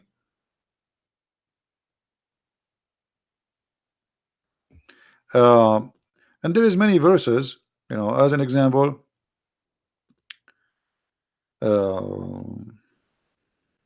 Allah, he made the earth as a carpet. I mean, how clear we can make it more than this? Chapter 71, verse number 19. And look at the translation. He made it wide expanse for you. It doesn't say that. It says carpet. Let me show you. Hold on. Let us open the interpretation website, so you will see how they lie in the translation. This is why I'm working in the translation for the Quran. You cannot trust their translation. Never trust. Because they knew if you translate it accurately, you will use it against them. This is the point. And actually, if you change the translator, you will find other translator getting Islam busted, even though they are Muslims, but by mistake they did not notice that this will be a problem. You know? Okay, chapter 71, verse number 19. Okay.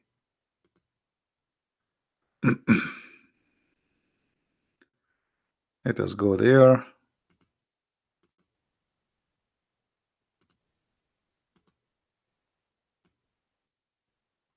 All right.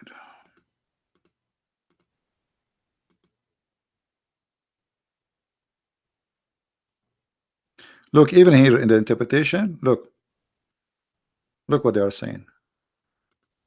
Allah has made the earth a widest expanse for you to lay and sleep. But isn't it this is a flat? Why you don't say it says a carpet? It literally it says the word carpet, besought. Besought anyone who speak Arabic in you.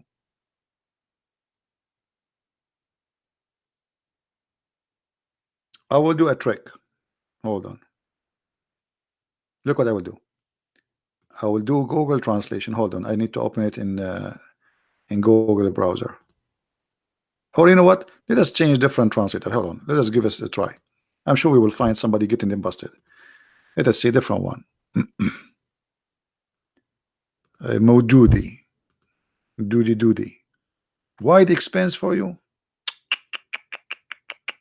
Until now, all of them, they are wide expense for you. Arbery. Oh, that this guy Dirabadi. What expense to you? All of them until now. Look. Look at this guy. Finally, we got someone, he say it as it is. And God has laid the earth for you as a carpet. Okay, ask yourself, why all of them, they were saying wide expense, nobody's saying carpet, when the word in Arabic is carpet. You can copy this sentence, take it to Google translation, which is a blind translation, and you will see, translate the word besought, which is the last word here, as a carpet.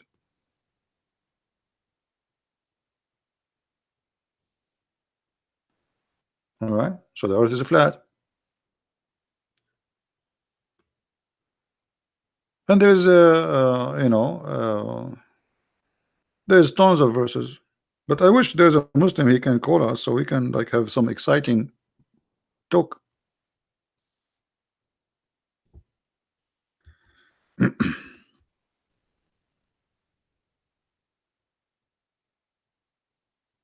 Any Muslim? We like to hear you. I mean,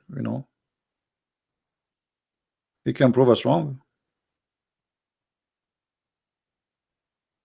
Actually, there's many videos on the internet, by the way, by sheikhs. They are saying whoever believes that the earth is a flat is stupid. First, it's against Allah teaching, so they say that loudly. I mean, it's not.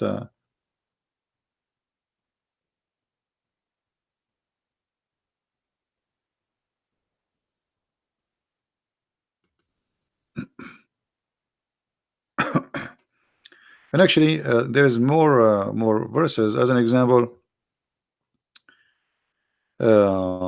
if we go to the chapter of Noon,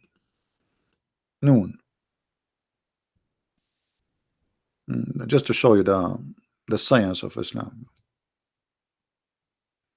Chapter 61, verse 68. Sorry, verse number 1.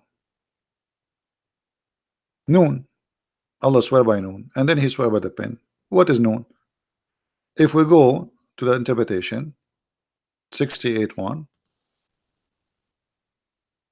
This is the official government website of Jordan, won by the king. Verse number 1. Man, nothing work in this website. Look, I click. Finally. You have to click like 1,000 times. Nothing work in the Middle East, my friend. Welcome to the Middle East. All right. Look at this. This is how always the Muslims understand the earth and how it works. Let us see if we can zoom better. Let us see. Hold on.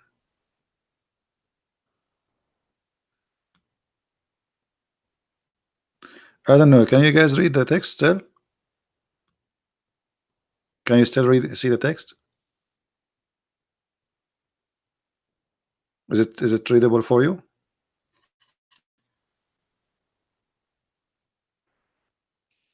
All right. From his authority of Ibn Abbas is the cousin of Muhammad. He said, regarding the interpretation of Allah saying Noon, he says Allah swear by Noon, which is, read really carefully, which is the whale that carry the earth on its back while it is in the water, and beneath which is the bowl, and under the bowl there is a rock, and under the rock there is a dust, and none knows what is under the dust save Allah. Here the Muslims are being honest. Okay, here our limit of knowledge is stopped. The Prophet did not tell us more. So the last point we know is the dust. What is under the dust we do not know. So the earth is in the top of a whale, and the whale in the top of a bowl, and the bowl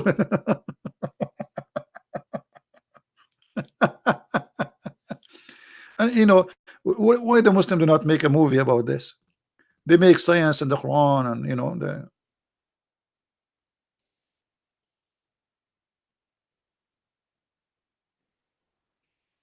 well, okay. If you are an Arab, it's very hard to hide the truth from you. unless you are a person who is not really searching. I mean, just to take things what people say to you. But if you are not an Arab, that will make it very difficult for you to know the truth. Like if now this is not translated, I'm not arguing here about the translation. By the way, translation here is not correct too. But look what it is.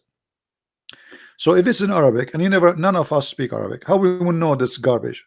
How we will learn about it?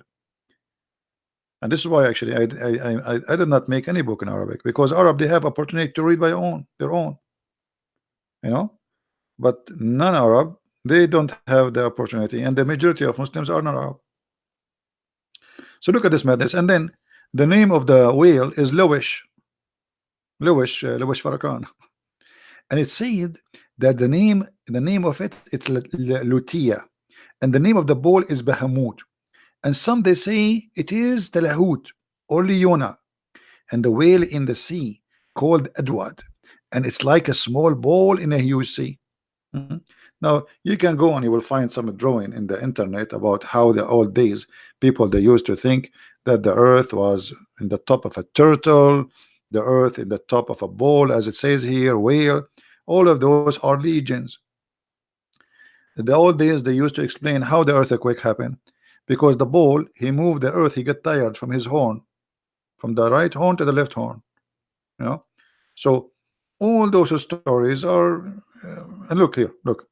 And the sea, this thing is getting exciting, is a Hollywood rock whereby there's 4,000 cracks, and there's 4,000 cracks in our head now from this story. And from each crack, I mean, look how they count how many cracks in the ocean. Actually, it's not in the ocean. This is where the earth and the top of it, like, I mean, this is in the bottom of the earth, under the earth, sorry.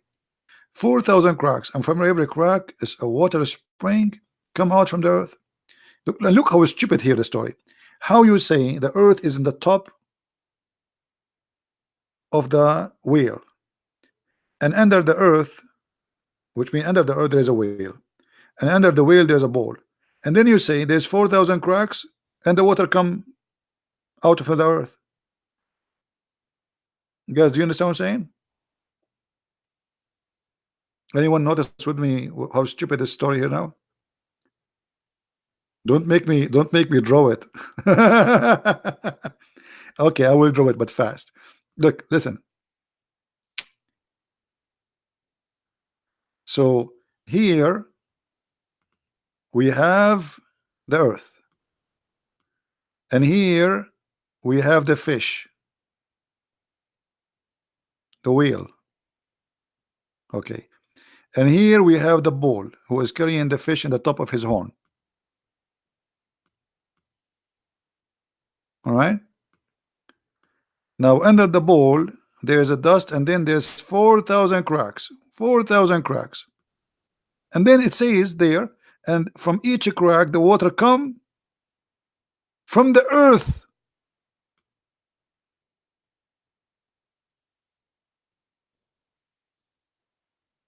But the cracks are not connected to the earth. They are connected to the water, which is under the bowl. And actually the water is not here. The bowl, there's no water in the bowl.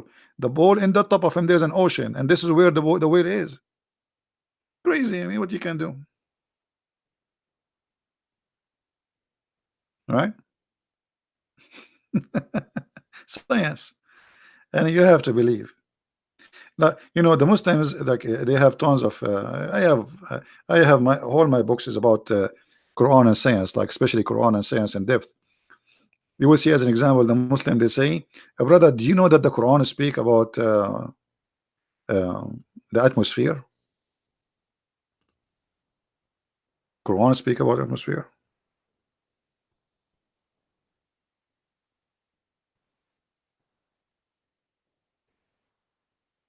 Are you sure? Yeah, brother. Quran speak about atmosphere. Let me find you the website. They have endless numbers of what it's called miracles.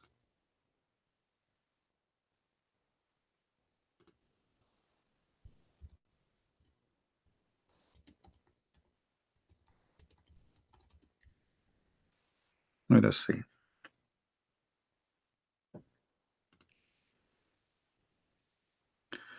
Look at this website. And I made tons of videos about those stories, so you can watch them. The Quran is the book of Islam, contains scientific knowledge that could not have been in 1400 years ago for sure. The who knows the way the story. It's range from basic arithmetics and the most advanced topic. That's in the Quran. Okay, true story. And then you go here, the speed of light in the Quran, the terminal, etc. in the Quran, mass extension in the Quran, paper money is in the Quran, white hair in the Quran, rupture in the Quran, raptor, sorry, in the Quran, meteors in the Quran, all of those in the Quran. And then the second you start studying carefully, you will see that everything there is stupid. And here we go in front of you. What about we make a challenge? And I will open my Skype. And who is the Muslim wanna go? Give me a call, and he choose a miracle of his choice from those. And my duty to get it busted. What do you think, guys? Even though my voice is tired, but it's okay.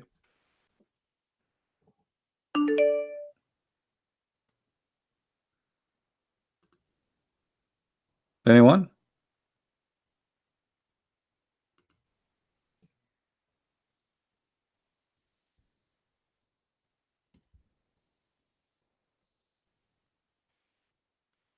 Who is a Muslim wanna give it a try? My Skype is open now. Anyone? You choose any of those what is called miracles, and my job is to get busted with no mercy. With no mercy.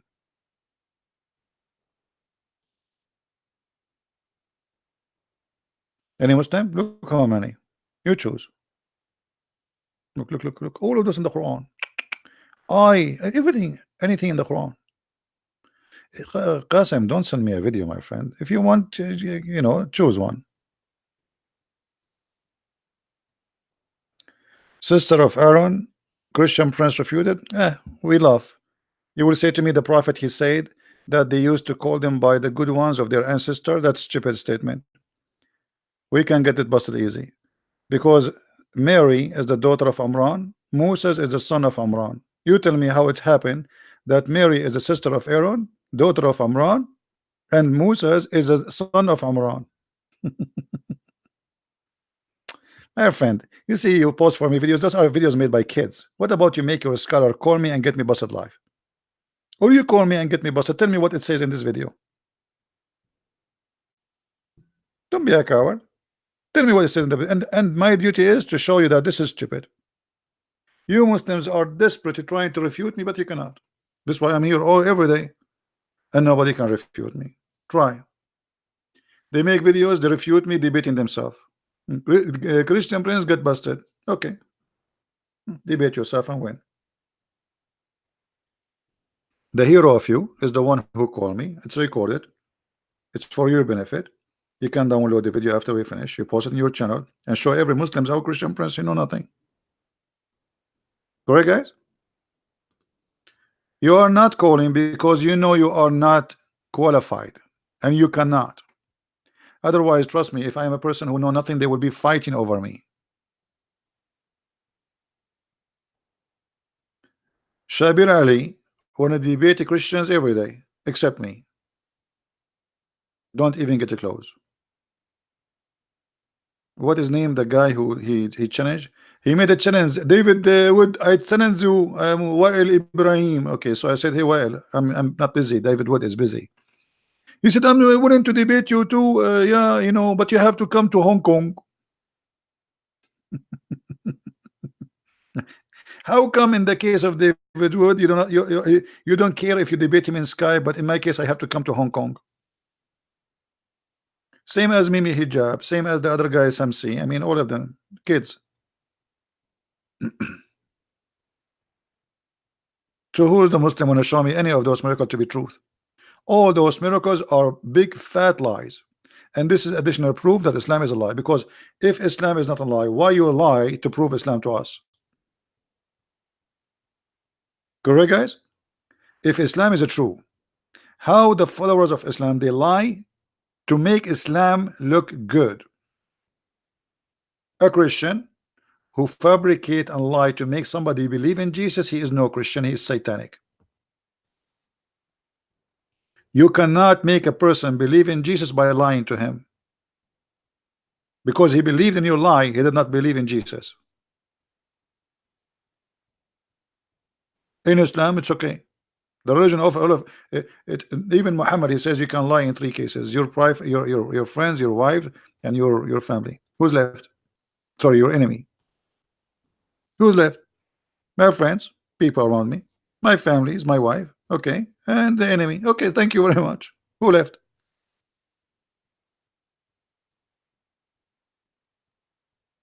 So who is the Muslim I choose for us?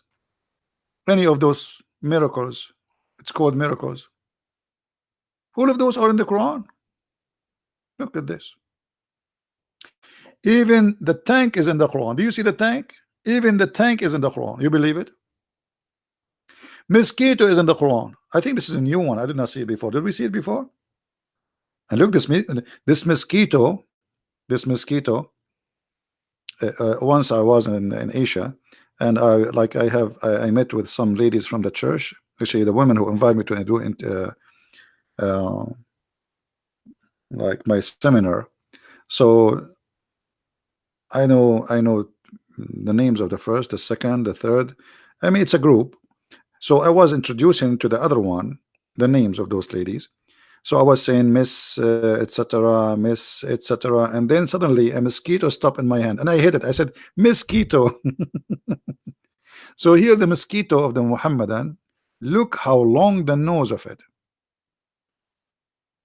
Look how long the nose. That explains the lies.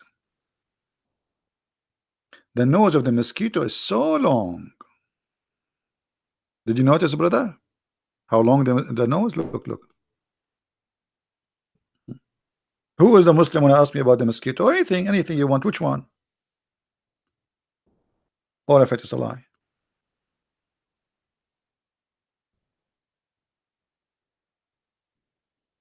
They don't dare. Look, even atmosphere pressure in the Quran. I did not see that one. I don't remember I saw this one. Atmosphere pressure in the Quran. Sonic weapon in the Quran. Starlight, Petra, mass, string theory, Musa's, a human embryo, speed of light. And not a single one of them is true. Who is the hero? Want to prove me wrong?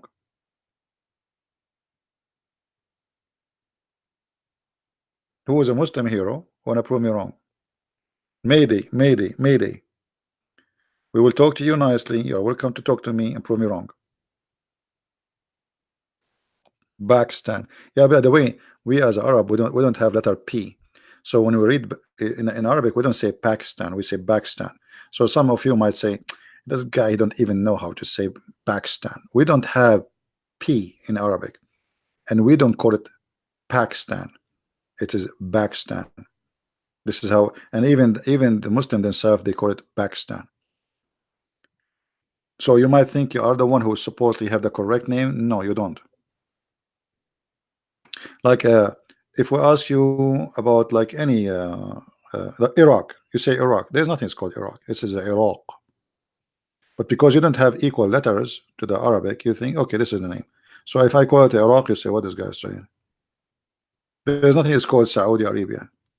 What's Saudi Arabia? The name is it's pronounced wrong.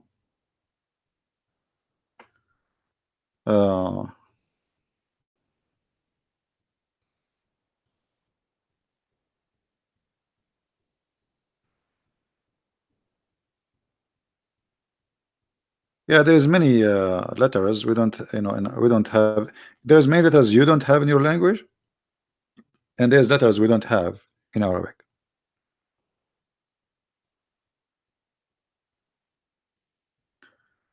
العربية السعودية. العربية السعودية أو المملكة العربية السعودية. مملكة is the kingdom. عربية Arab. السعودية سعودية not Saudia. Even the letters orders in English is wrong.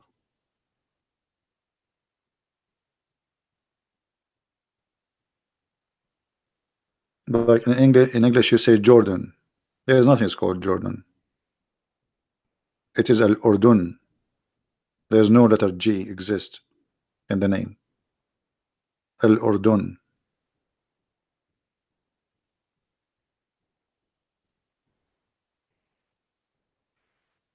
So do we have any Muslim want to say something?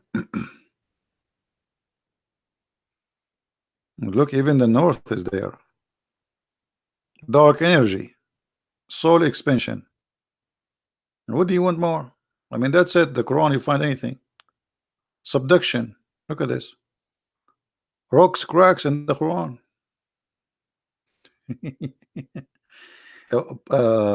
Pompeii, what is that? Frozen and the final act. Pompeii in the Quran.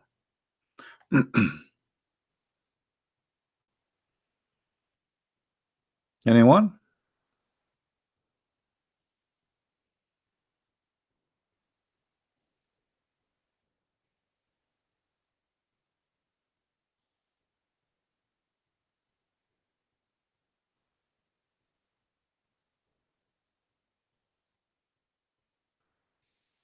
Like as an example, there are some letters you cannot even pronounce. As example, da. It's very hard for a foreign person to pronounce that letter. Sa. You say sa. There's no. It's not sa. It's sa. Sa. Da. Ah. You know. So a person who is a German, you say to him, say Bahra. He cannot say Bahra. Even if he learn Arabic, he say Bakhra. But Bakhra mean he do poo poo. Bahra mean a lake.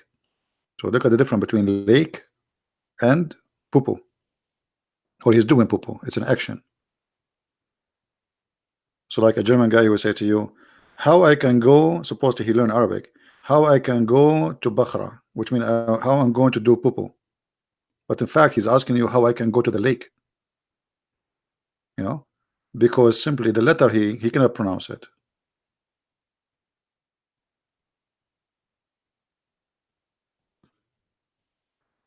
Do we have any Abdul? And by the way, this is why the Quran was not like this. I mean, the Quran was written without those dots and those things. So how you can understand what the word is there? It's impossible because there's many possibility. I will give an example just from the what is in front of us. Look as an example to this word. Let us highlight this word here. Khuliqa. This word. I'm putting underneath of the word khuliqa. I will type the word in the side without any, we call it tashkil in Arabic, which means valves and etc. Let us type it there. I will not, but the problem is how we can take the dots off. The only way I think if we write it by pen, not by the keyboard. The keyboard will add the dots automatically. So let us use the pen. So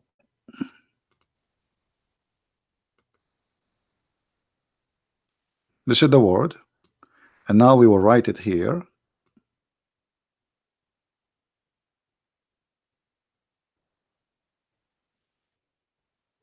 Okay. If I add two dots here, that can make it either shaving, halaq, or it can make it earring, halaq, or it can make it halq, which mean your throat. Choose one. The same word. We did not change anything. Do you see the difference? Halaq, which shave, or halaq, which is earring, or halq, which is a throat. How we will know which one is meant? Now, we add a dot, as in the Quran. The Quran now it says exactly the same, but in the Quran here there's a little move here which is called dhamma. So now that will make it khuliqa or khalaqa. So khuliqa, it's meaning created. Khalaqa meaning let's say, how to explain to you. Khuliqa, it's he created. Khalaqa, we are talking about Allah, he created something, so it's different meaning. So just by adding little movement, things change. Okay, what if we took off the dots again, just to show you how many possibility can be.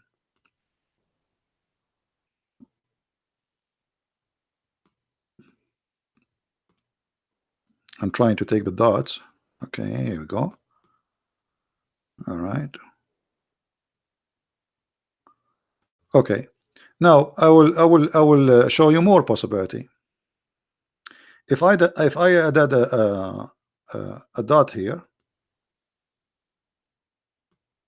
and a dot here, khalf, behind, khalfi, in my back, you know, or it can be by adding a shadda. I can change it like somebody khalaf, like somebody inherit a caliphate. You see how many meaning? So it's just one word. So the Quran was without dots. So every word have many possibility of meaning, and there's no way to know. No way to know. So after many years of Muhammad, a person who is not even an Arab, he's a smart. He said, what the heck with this language? We have to add things so we can make it clear.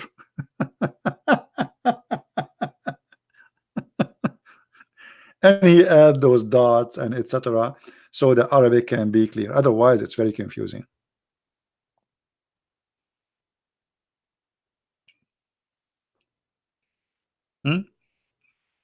So do we have any Muslim want to say something? They don't read it. Usually, I mean, this is why there's many reading for the Quran. As an example, if you go to chapter 1, if we go to chapter 1 in the Quran, in one Quran, it says surat. As you see this Quran here, it says surat. In the Moroccan Quran, it says dhurat. So what is the difference between dhurat and surat? Dhurat in Arabic mean farting.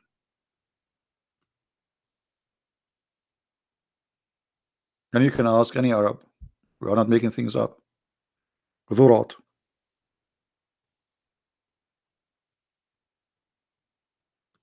What is the difference between the word in the top and the word underneath? Just one dot. And by the way, it's in the Quran today. It is dhurat. You see, this is the there is by Warish, by Hafs. This is Hafs. The one is the dhurat by Warish.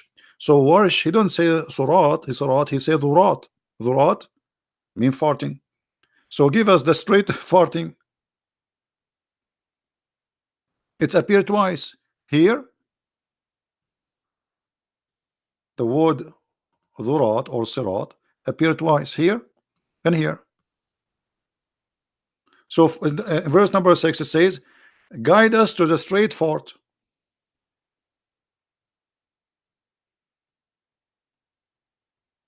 In this reading it says, guide us to a straight fort. By the way, the word sirat is not Arabic too, so the Muslims are confused about their meaning. So everyone have his own interpretation. So some they say sirat is a Persian word mean bridge. It like a carpet. I mean, it's many because this is not an Arabic word. So sirat or dhurat, Allah knows best. You know, if you speak Arabic, by the way, this is going to be fun because this is tons of crazy stuff. But usually I don't talk about Arabic because what the point? There's nobody speak Arabic here. The Muslim, they say you the Quran Arabic is amazing. It's the most stupid silly Arabic ever. You can imagine. And look, number one verse in the Quran have a grammatical error. There's nothing in Arabic. It's called bism. It is bism. Here it says bism. There's nothing in Arabic. It's called bism. Let me show you. Hold on. I will open different page and I will put them next to each other. See if we can do that.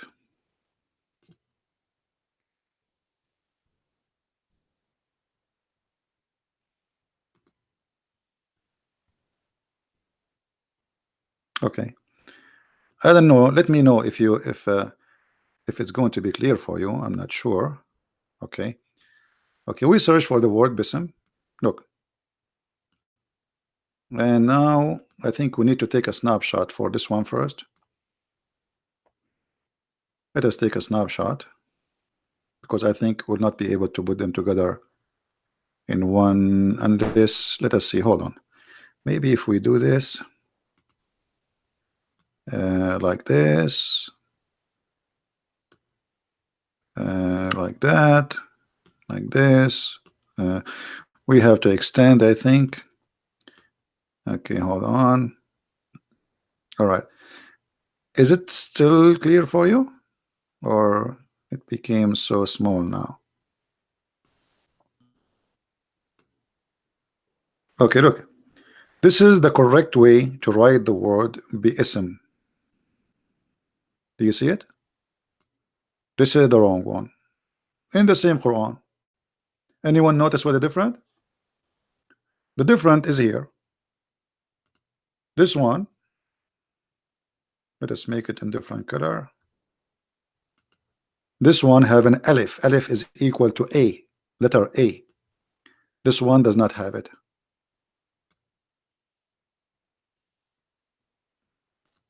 You ask the Muslims what happened. They say to you, because bi'ism in the beginning of the Quran is hard to read, so we took the letter alif off for easy reading. Isn't it the Muslim they say? Not in single letter in the Quran is it changed. And how you change Arabic? This is Arabic. How you change the language? Just for reading? Yes, just for reading. And why Allah He chose a word in the beginning of the Quran which is hard to read? Can't Allah come with His own word? No, He cannot. So BSM become bism. But in Arabic there's nothing is called bism. Zero.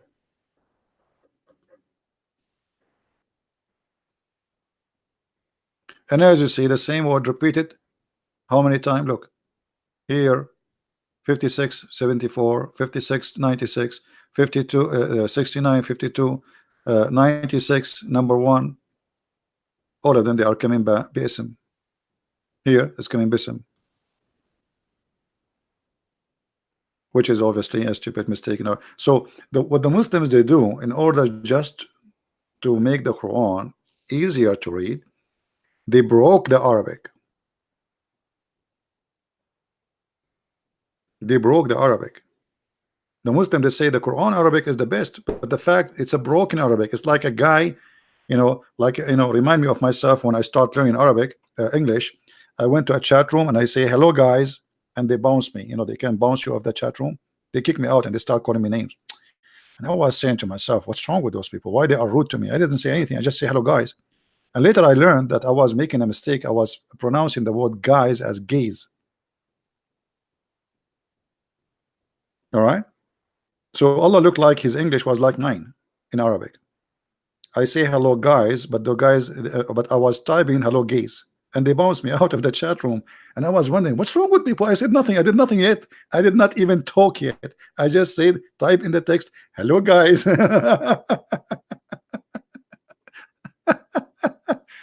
I mean, I want to improve my English, and then a second I enter, I said there is something wrong in hello guys. It must be.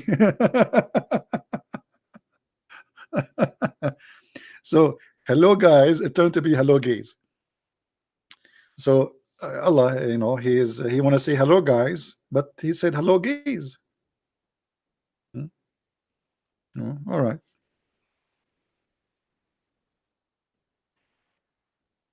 Anyway, I think we have enough for today. Did we have a good time? Guys, don't forget to download the video immediately after we finish, because we are not keeping them long in our video and your channel. As you see, we are target. We have a lot of enemies who don't like us to do what we do. So by your help, the videos stay there, people learn from them, and the knowledge is spread.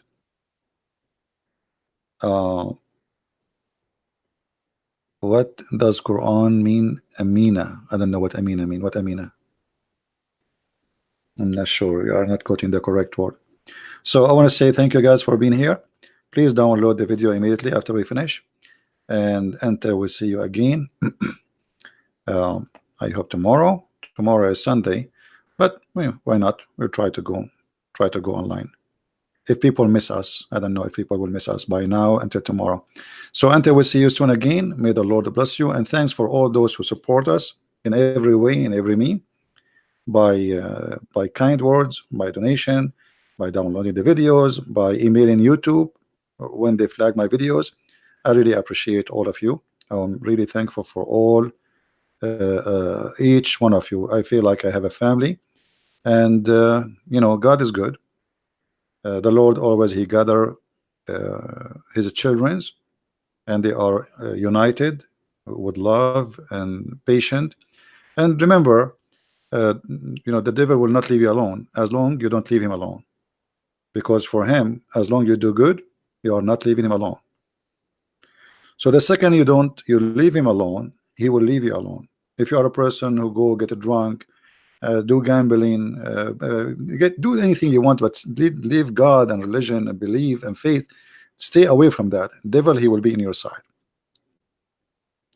You see people making videos, getting naked in the camera. I mean, they post crazy stuff. Nobody flagged them. Nobody even complained. A woman, she's showing her panty, shaking her ass. Nobody will flag a video like this. But our videos are a target, because we are sharing the truth, and the truth will set many free. And the second you share the truth, a lot of stones will be thrown at you, and you are not better than the Lord himself, for he was crucified. So if our Lord himself was crucified, who we are to complain? Thank you. May the Lord bless you, and see you soon again. Christ is Lord, Islam is false. I see you.